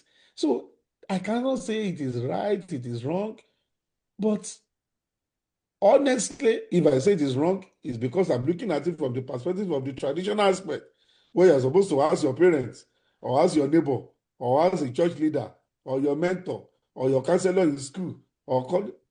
But now, social media has been found to offer genuine supportive relationship. To be sincere, it's not everything on social media that is wrong. It's not everything. There are people that have gotten help. I have helped two people who wanted to commit suicide, but it was on social media that they sorted. They just say, well, don't mourn when I'm gone. Everybody says, oh, no, don't die. Call this number. And somebody reached out to me through our Instagram platform. Please, you can follow me on Instagram and on my YouTube channel. I want to have more followers so that we can have more visibilities. Thank you. It's displayed on the screen. So people called me and I got the number of that person and I was able to support through that social media. So the only concern is that it's not always safe or healthy therapeutic. It's not always a safe or healthy therapeutic environment. You are seeking help, but you see people who have social media disinhibition syndrome. Those people who are very toxic, who have been traumatized. Some of them are in prison, they have access to phone, and they want to pepper you. They want to show you. So somebody says, I'm tired, I'm dry, I'm tired, I want to die. You'll be hearing things like, why are you telling us? That's your Gucci bed. Oh, this is your PIN number. Can I have your ATM before you die? So they are also pouring oil into the fire. So those are the things, cyberbullying, unqualified individuals giving advice, pieces of advice, those are things that we are worried about. But if social media can be used, there are people that their father, a patient has gotten across to me before, he said, my parents don't believe in mental illness. They say I'm weak. They dare not, they ask you to go and pray about it. But sir, I'm depressed. I said, she's of age. I started managing. I asked her, have a session with us. She registered in the clinic. Today, she's doing extremely well. Up to today, the parent never knew that she sought mental help. So you can see, it's not because of the exposure to vulnerable individuals who will likely give them you will likely judge them, will likely exploit them, will likely misinform them. That is why.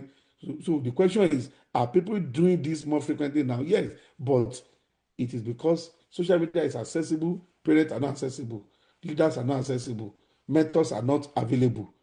But if we can regulate social media space, so that's why in China now, they have banned people who are not professionals from giving professional advice. Aha! That is social media regulation. I go online and I see people talking about mental health. And I say, wow, they call themselves coaches. I went to medical school for 8 years, NYC 9 years. For the 9th year, the internship was the 10th year. After internship NYC, making 10 years. Then I made up my mind to be a specialist in psychiatry. I went for another 6 years of intensive training, both as a junior resident and as a senior resident in Lagos University Teaching Hospital. And by 17th year of starting medical journey, I became a consultant. You can't compare 17 years to somebody that did a 3-day certification. And they are not talking about mental health. They're talking about this. They copy everything online. They use AI. And I listen to some things and I'm amazed.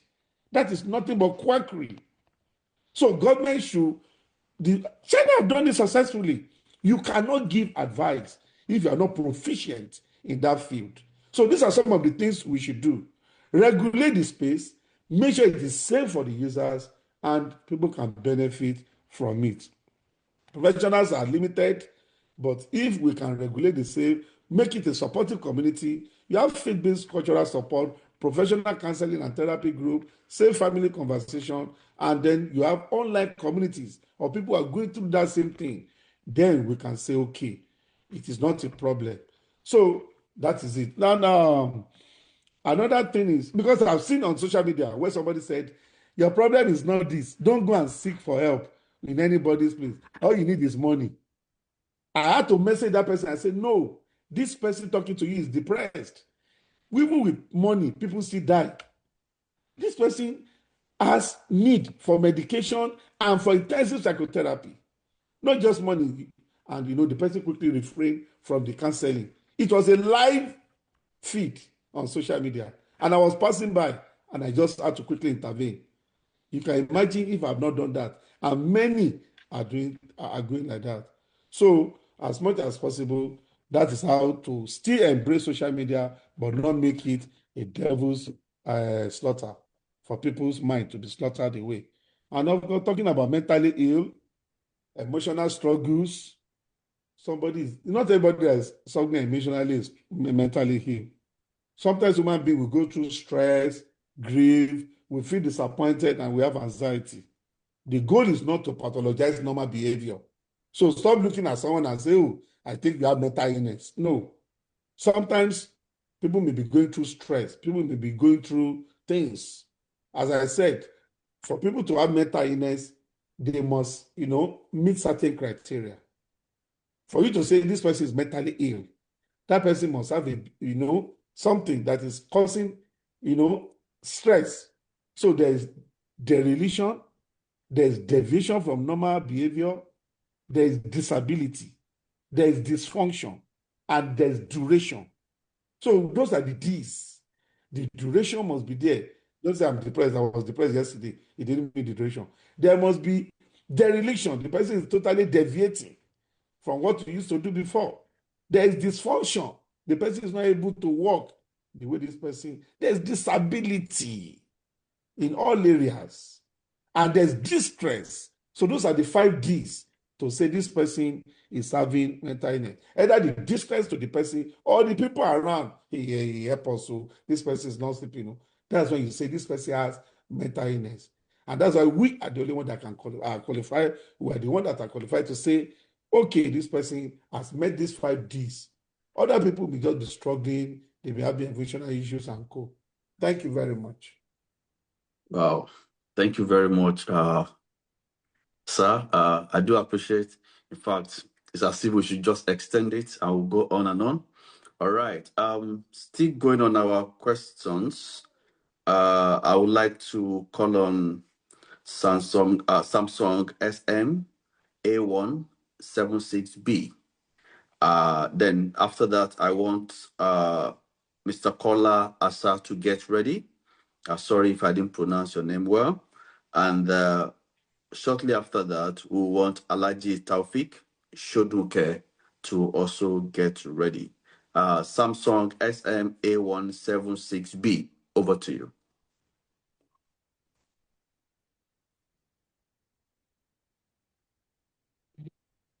Can the admin please help unmute Samsung SM A176B? Thank you. Yeah, he's been asked to unmute himself. He has to do it now. He's been asked to unmute.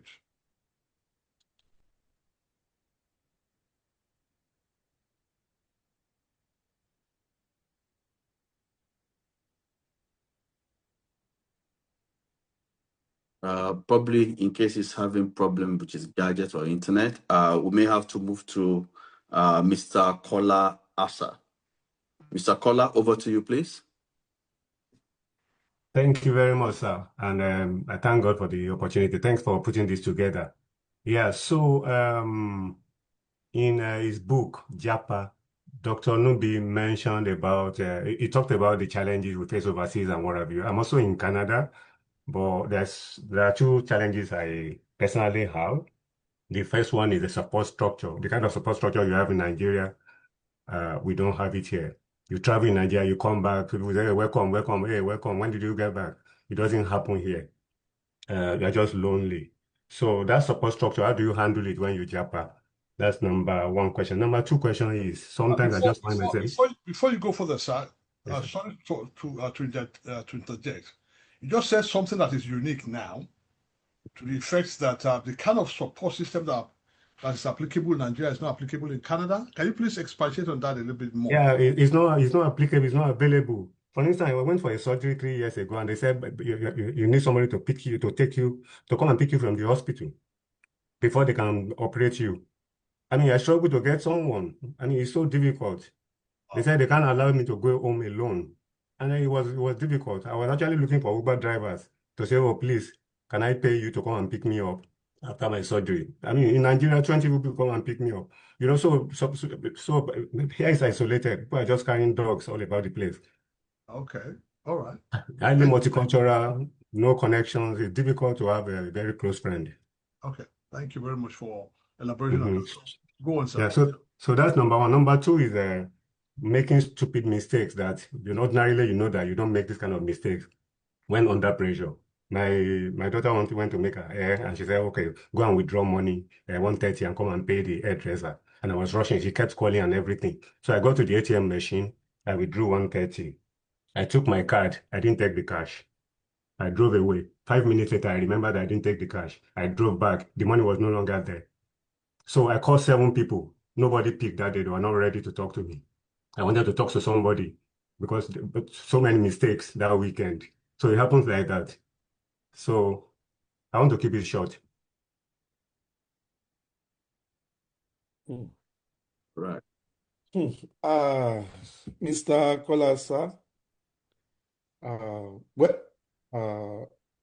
you have hit, this is another, Ambassador, this is another topic on its own. And I will be glad to come back again to talk about my book, Japa. We will This call him, sir. He has opened, he has not opened a bottle, he has opened a big jar, barrel. Yeah. Because this is, the mental health of those in diaspora is a topic on its own. It's a topic on its own. And that's why I'm just saying, let me just answer briefly to say that proper preparation prevents poor performance.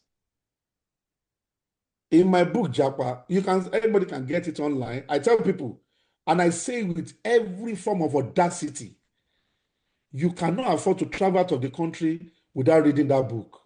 Because I told about my experience. Ambassador, the last 4 or 5 years overseas, this is not the same person you are talking to now.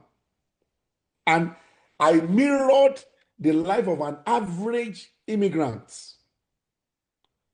Is it from becoming a consultant down to sweeping and mopping the floor or walking 11-story building staircase overnight to do a room check for those who have emotional illness, or working at night and you have to resume school the second day, or when you have your exchange rates changing and the money you thought would last you for a year can only last you for 4 months, or when you now have no community that he mentioned, where after surgery People will flock. In fact, nurses will be chasing them away if it were to be back home in Nigeria.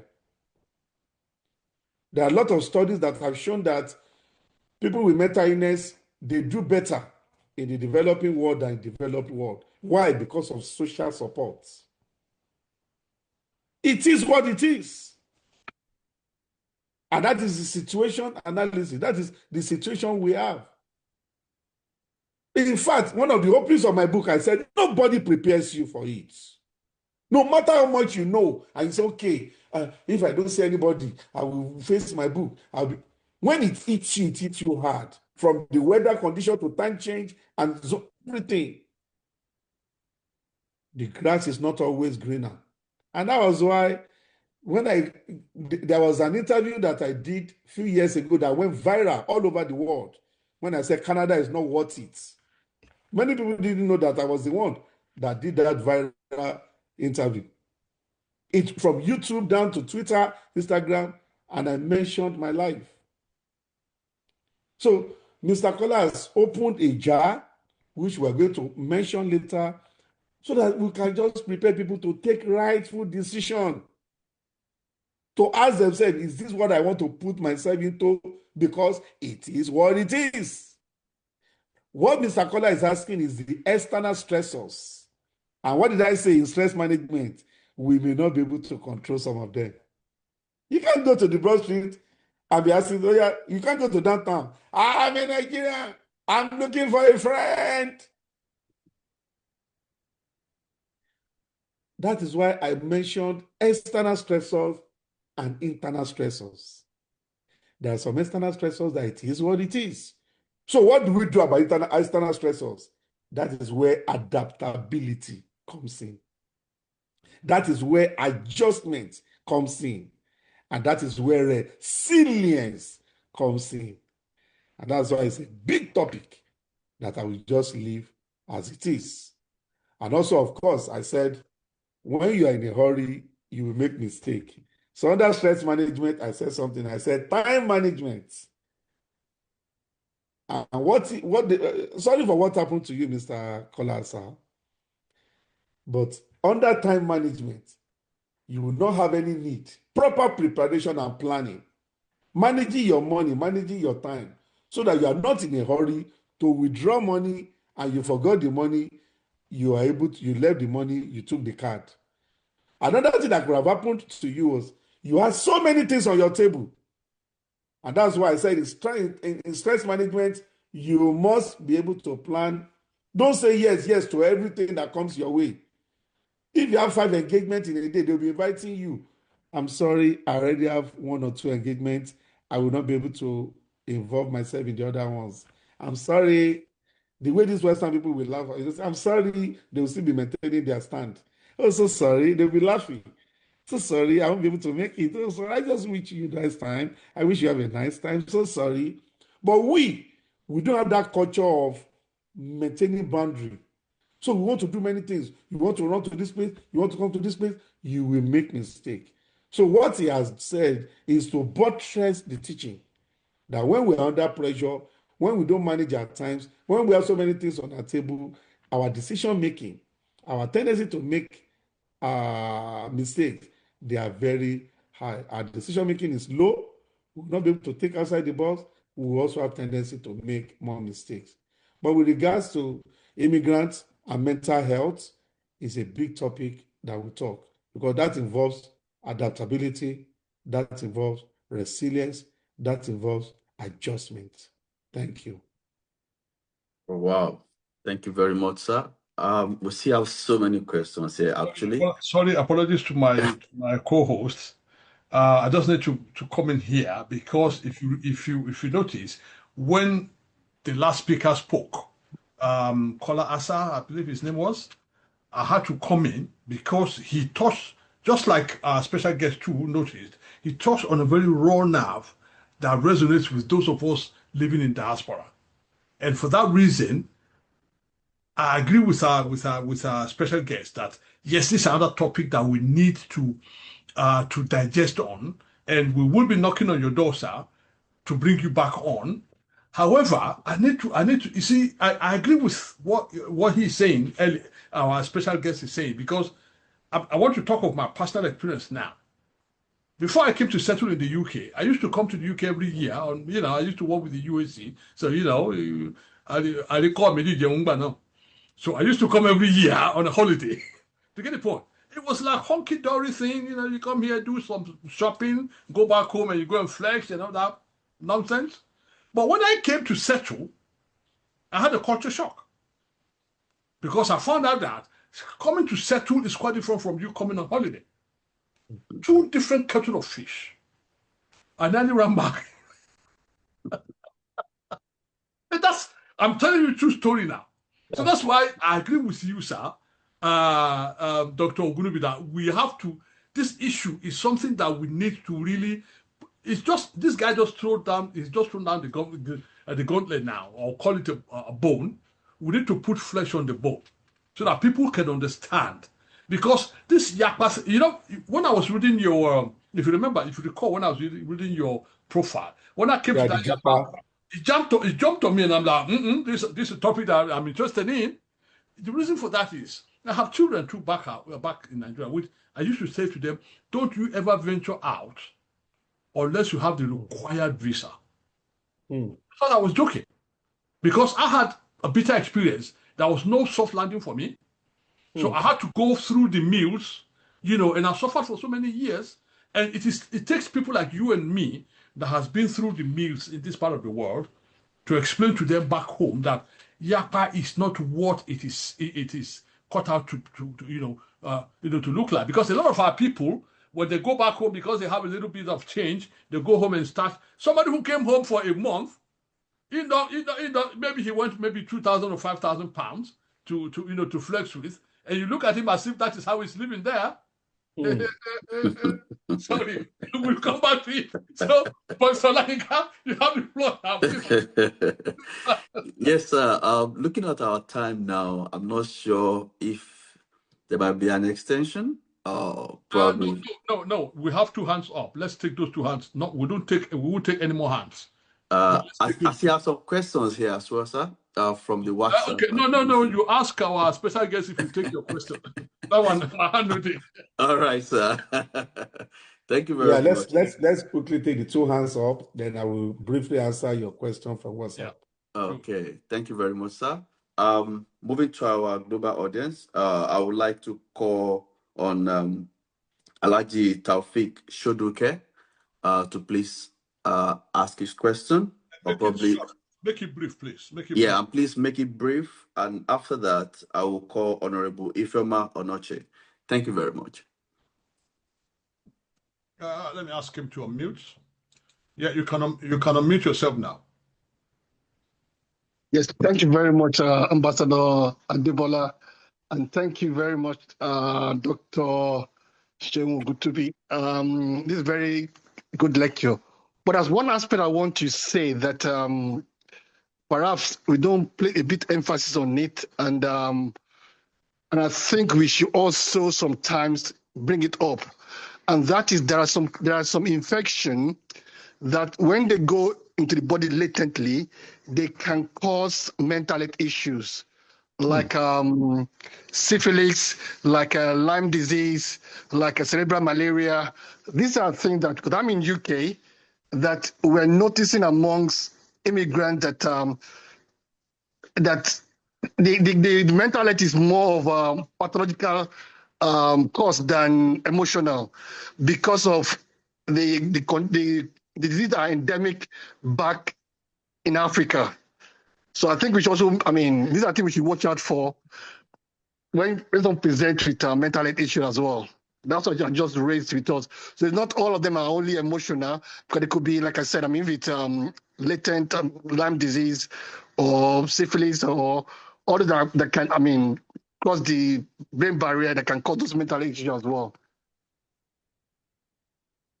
Yeah, thank you very much. Yeah, thank you very much. Yeah, thank you very much. And you're right.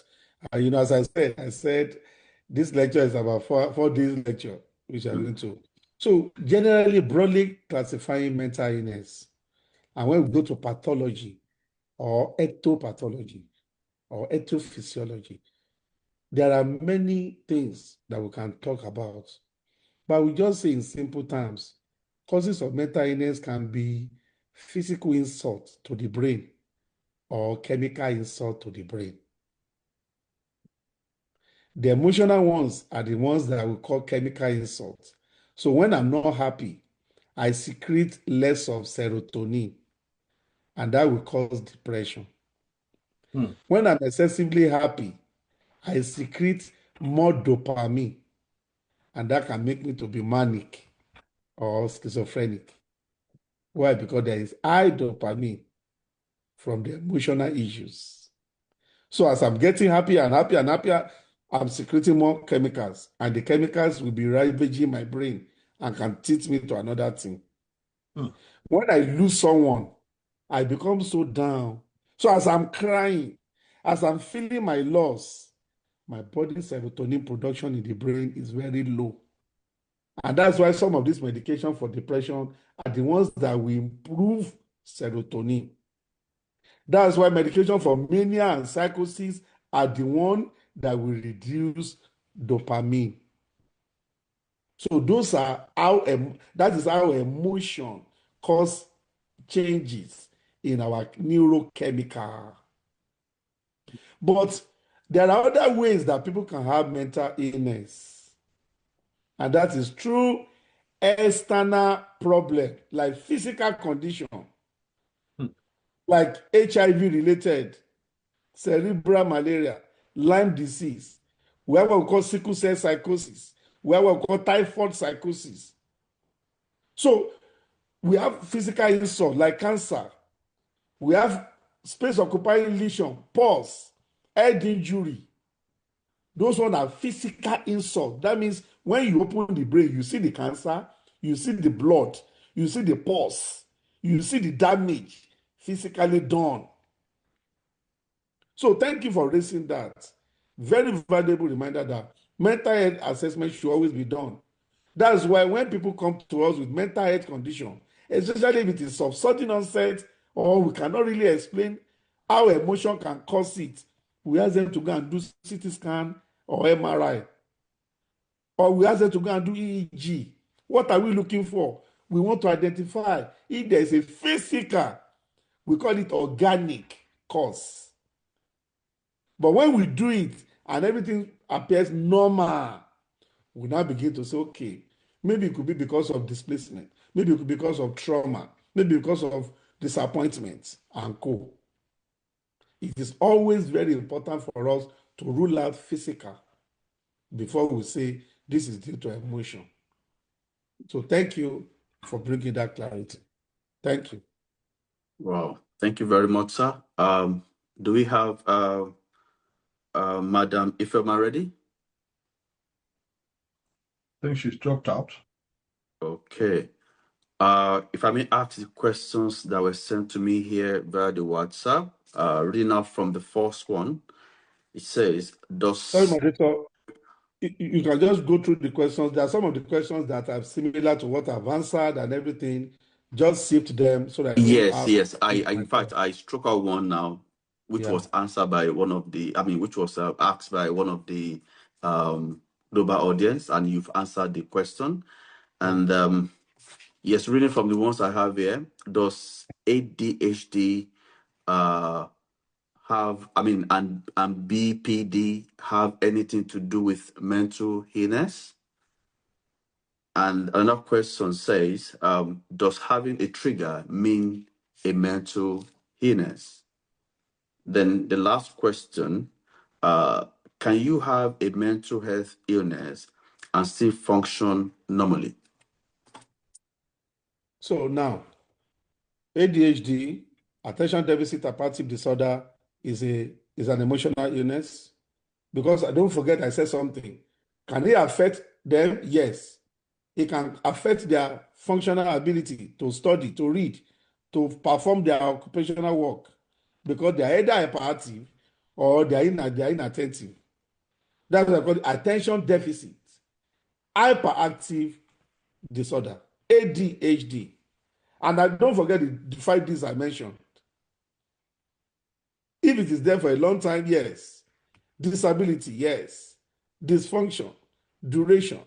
It's causing distress, yes. If you see an ADHD child, both the child and even the parents are distressed and they are in distress.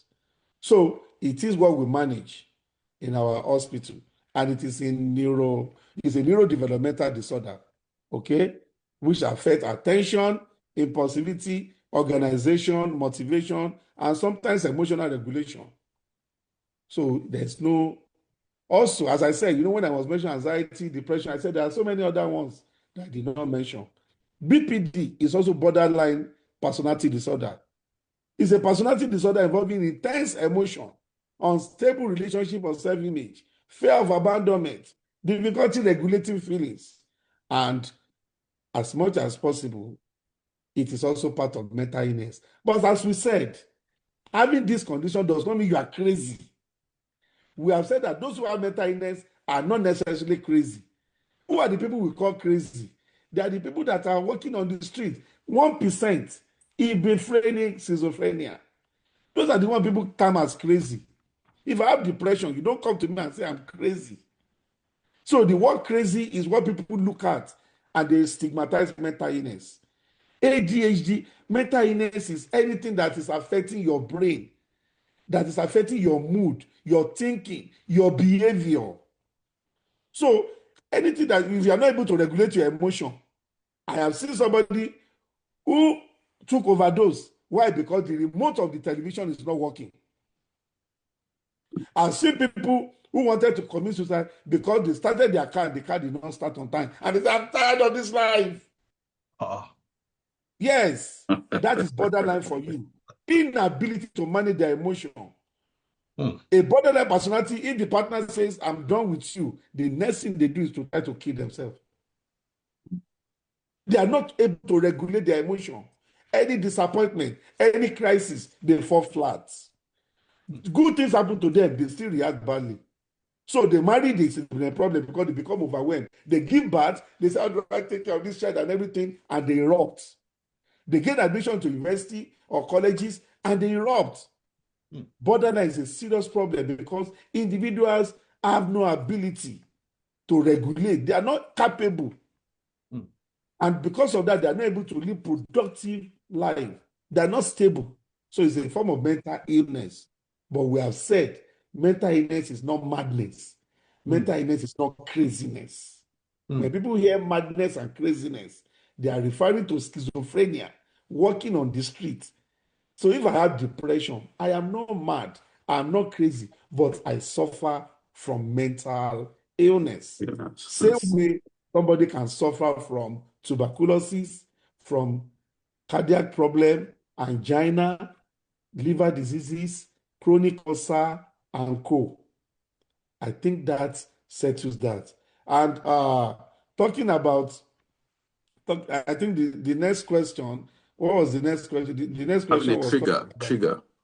Yeah, triggers. The truth is that people, when you say triggers, it does not automatically mean you have mental illness. Trigger simply means that something activates your emotion. You are driving, you just say, nah, at the back of your car. Sure, you know, all these things. So those are triggers.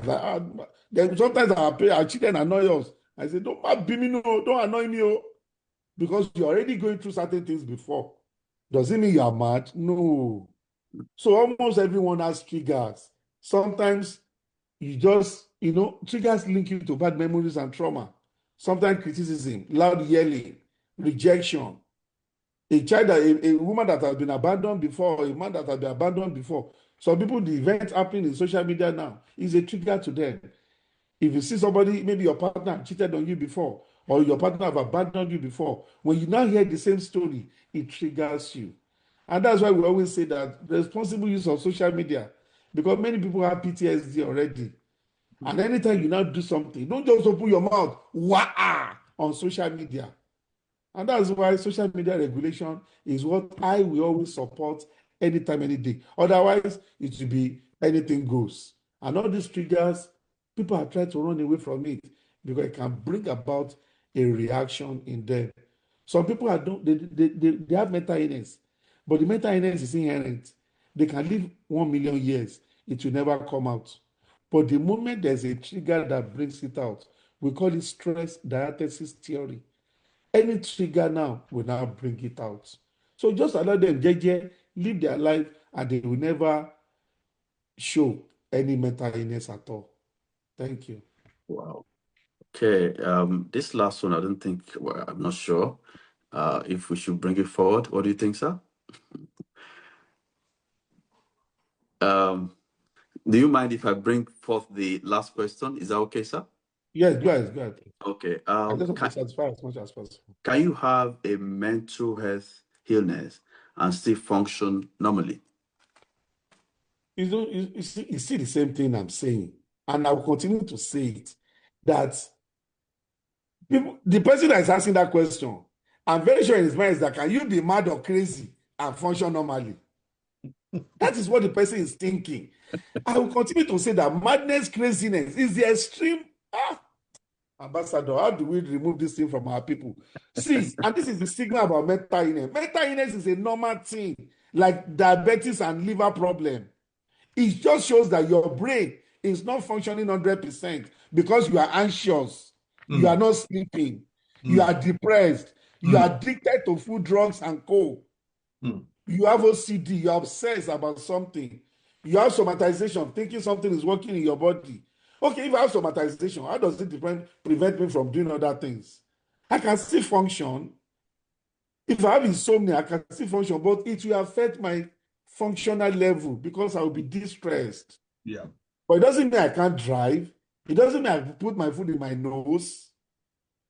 It doesn't mean I'm going to carry a basket on my head and be saying I'm from Jamaica.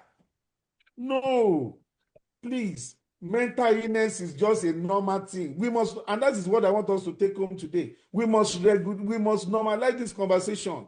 Anything that affects our brain, anxiety is mental illness. If you're always anxious, when my father was alive, each time he saw us in the village, he first of all go to the toilet and urinate.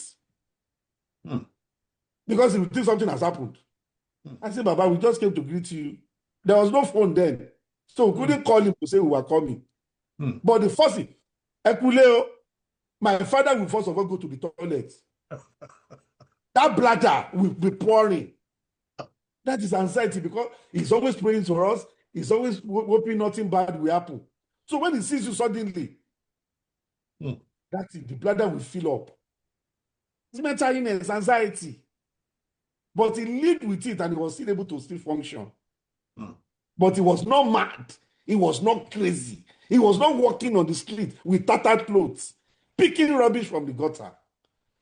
We need to remove the fact that when we say people have mental illness, many people have mental illnesses because they are not able to sleep. They can't regulate their emotion. Some of them are paranoid. Some of them are suspicious. Some of them are not, they are obsessed about something. Some of them have ADHD. Some of them have inability to regulate their emotion. But I know someone who refused to take Terminal Bridge in Nigeria. And her workplace is on the island, and she lives in Magodo. She would rather take Ikorodu Road through to Akwagbon, down to CMS, before a double way. Why? Because when she's on the mainland, she'll be feeling that the bridge will collapse. I personally did exposure therapy for her.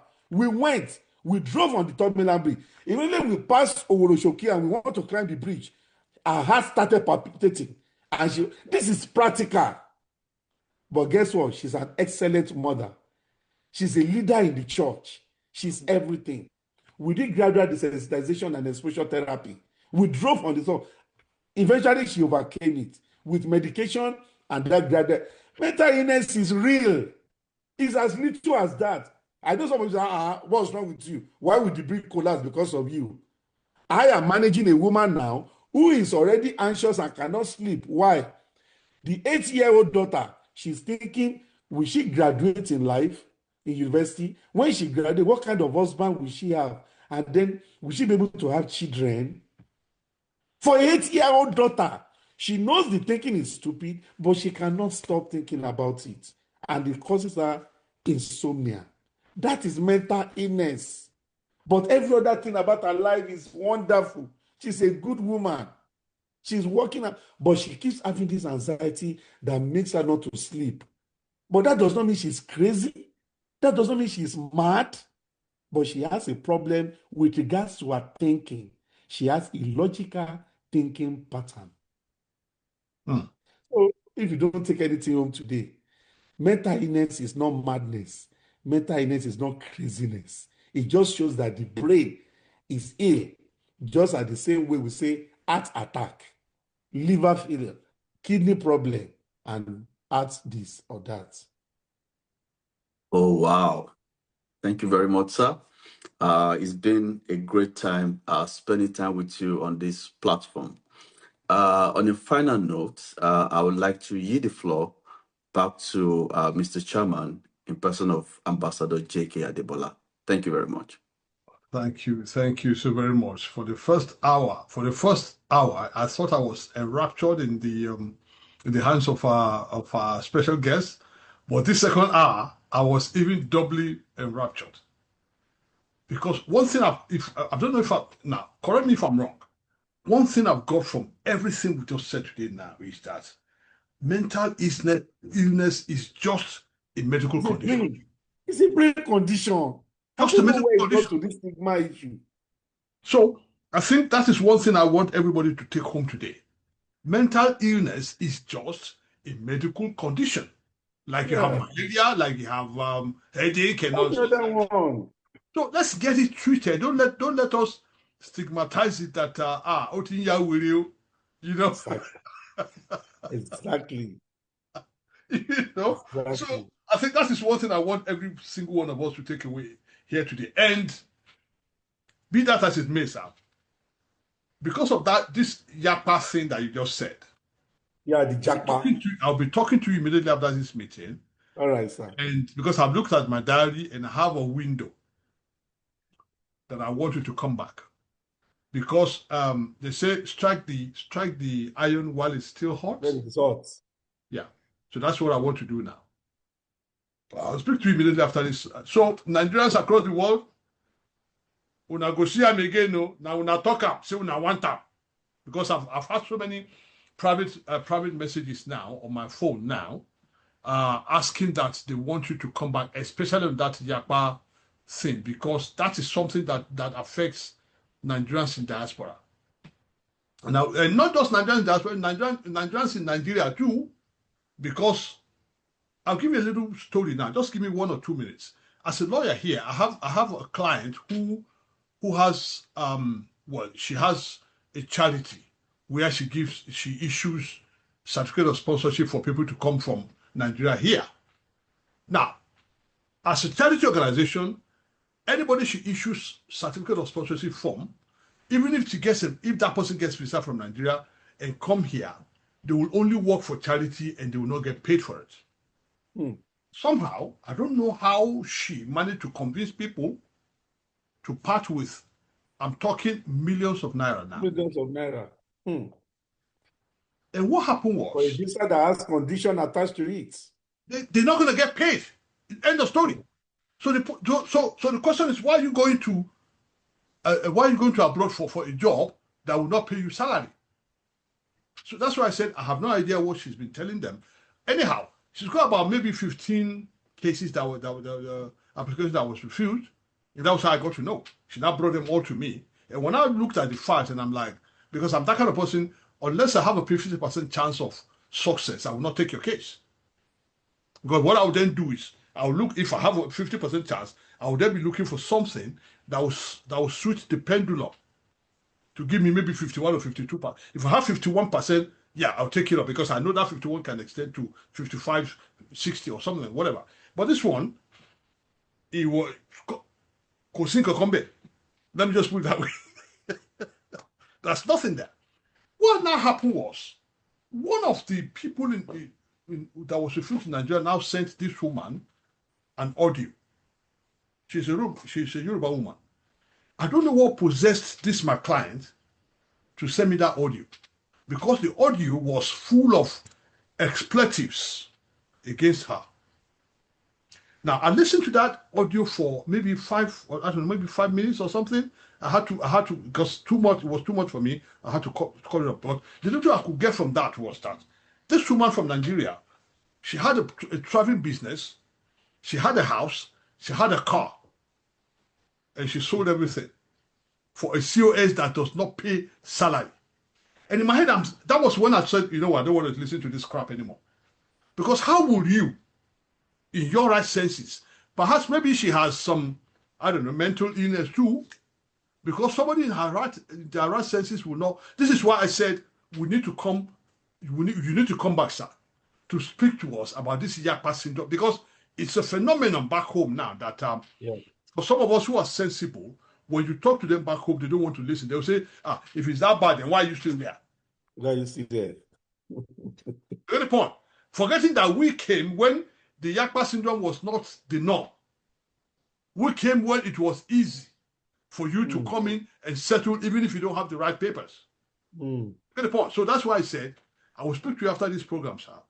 Please keep your diary free for me for the next, next week we have somebody else. But after next week, just keep your diary free for me. We'll try and see if you can come back, sir, and speak, because, like you said, for me, that is a very rich program that we need to, even if you have to extend it to 3 hours, I'm ready to do it. If you have the time, sir, we'll do that. So, but having said that, thank you so very much for being, for coming on, because I know I think I've been talking to you now for almost 3 months now. Initially, I wasn't too sure about the time difference between us and Canada, but you graciously made time to let me understand this is the time frame that you'll be able to speak to with me. And at the end of the day, you were able to give me the time to come in here today. So for that, I remain eternally grateful to you, not just to you alone, to your family as well, because it's not easy on your family to, especially on a Sunday like this, where I know everybody, all Africans would like to go to church, and you took your time to say, you know what, because you see, this is why somebody said something to me when I was in Nigeria. He said, when you are passionate about what you do, you will do it for free. It's a very true statement, which is what you just displayed now. That, you know what, I have a duty to Nigerians across the world. I have a message that I want to pass on to them.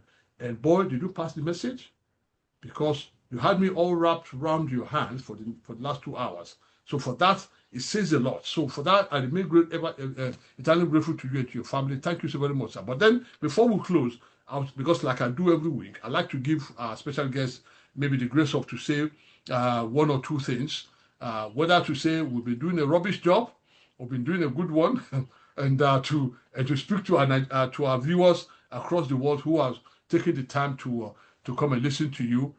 So you have a couple of minutes to do that now, sir. Thank you very much, sir. Thank you, Ambassador. As I said earlier in my speech at the beginning, the New Hope agenda is doing a lot, as much as possible, to make people see that there's always light at the end of the tunnel, rather than just having, of course, a nation will always have its challenges and co. But if you take time to look and introspect, you discover that all is not terrible. So I appreciate that you are doing that, reorientating people, making sure that we come under an umbrella to see light and also to support our country. And just as I've said, I appreciate the fact that we were able to extend this to mental health, because any phase in life now, people talk about psychological impacts. For everything, I've done interviews on psychological impact to almost everything. I've done psychological impact to unemployment, psychological impact to marital failure, psychological impact to spirituality. So almost every phase of life affects our psychological life. And that is why, in fact, there's a psychological aspect to political life. I've had a course to talk with the National Road Safety Commission before, when they were talking about if you have one-way driving, if you are caught, you will go for psychological evaluation. You must be mentally ill. And, so even NYC, we talked about it. It's about criminal offenders. They need not to criminalize attempted suicide, all those things. Mental health law in Nigeria. So everything has psychological impact. And with the Renew Hope agenda, I'm happy that you were able to also bring this topic to fore. That is not only about talking about politics, governance, it's also important to talk about mental health.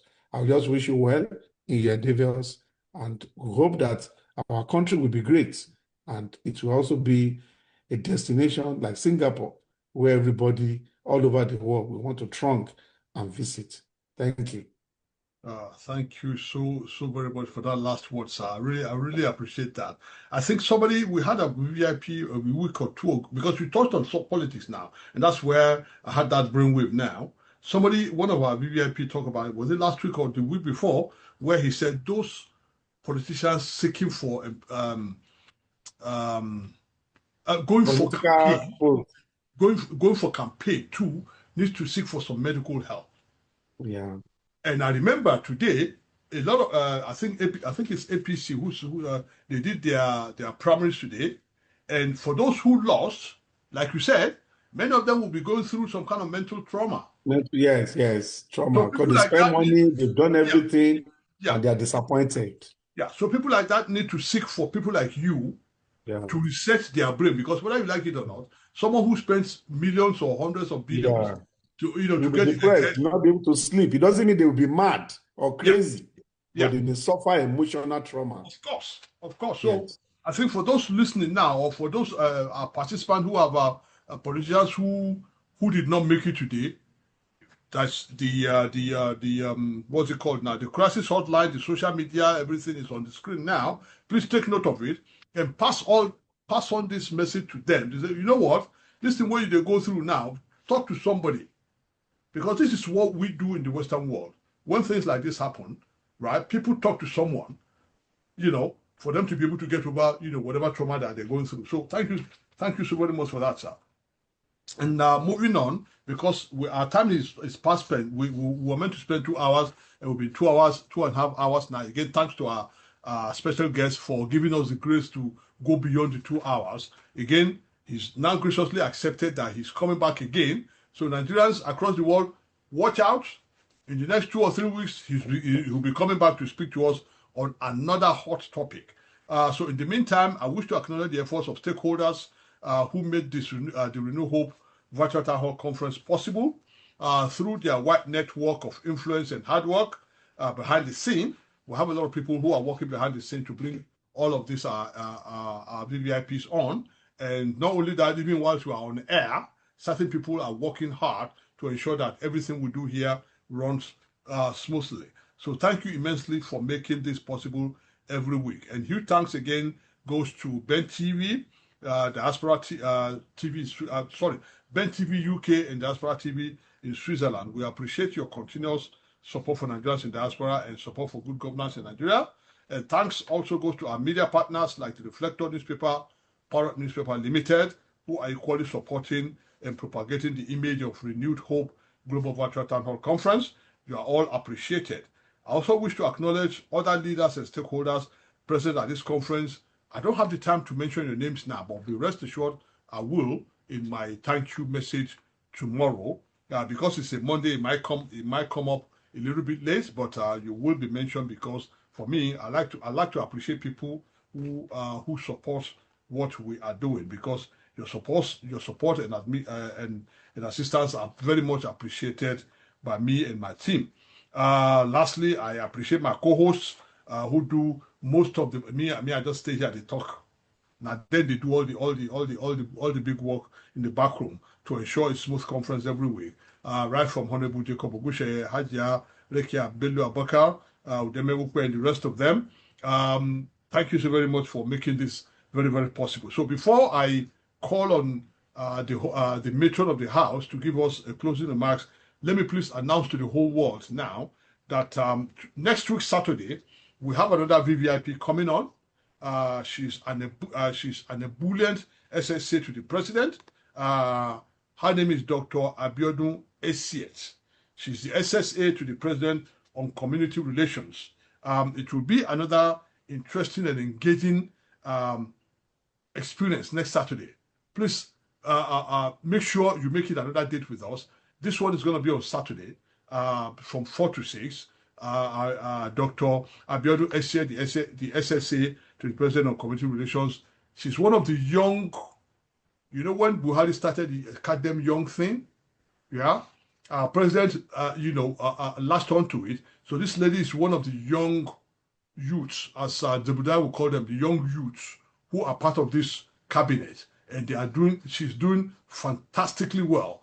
I remember she was in Benue and Plateau when they had those clashes there, and she went there and she did a fantastic job to try and bring the community back together. So she's been doing a fantastic job. So she will be coming next week now to speak to us about her work and how far she's been helping our president with the Renewed Hope agenda so far. So thank you so very much, everybody, our participants, our followers who has been following us on social media. Thank you so very much. So on the last, before we draw the curtain, I need to call Haji Ali Kiabelu Abakar to give us the last the closing remarks. Thank you very much. Thank you, Mr. Chairman. Ladies and gentlemen, we've come to yet another edition of another very interesting episode. Before we go, I'd like to thank our special guest, Dr. Oluseun Peter OGUNNUBI, consultant, neuropsychiatrist, and mental health advocate, for your very elaborate presentation. Thank you also to participants who joined us from across the globe. Please join us again next week for another exciting event. Mr. Chairman has already mentioned who is coming. So on behalf of the Renewed Hope Global Virtual Town Hall Conference team, have a great weekend. God bless Nigeria. Thank you so very much, Hadia. Now go to Koreko. Thank you very much. So Nigerians across the world, we are coming back next week live and direct on Saturday from 4 to 6. Our next guest will be the Ebullient Dr. Abiodun Estate. She's the SSA to the President on Community Relations. If you want to know what she's been doing to keep your community safe and sound, please make it a day with us on Saturday next week from 4 to 6. Thank you. And again, like I said, Dr. Oluseun Peter OGUNNUBI will be coming back here, hopefully in the next 2 weeks or 3 weeks. Just watch this space. He's coming back. He's assured us that, and I believe he will make do his promise. God bless you all, and have a wonderful, wonderful Sunday.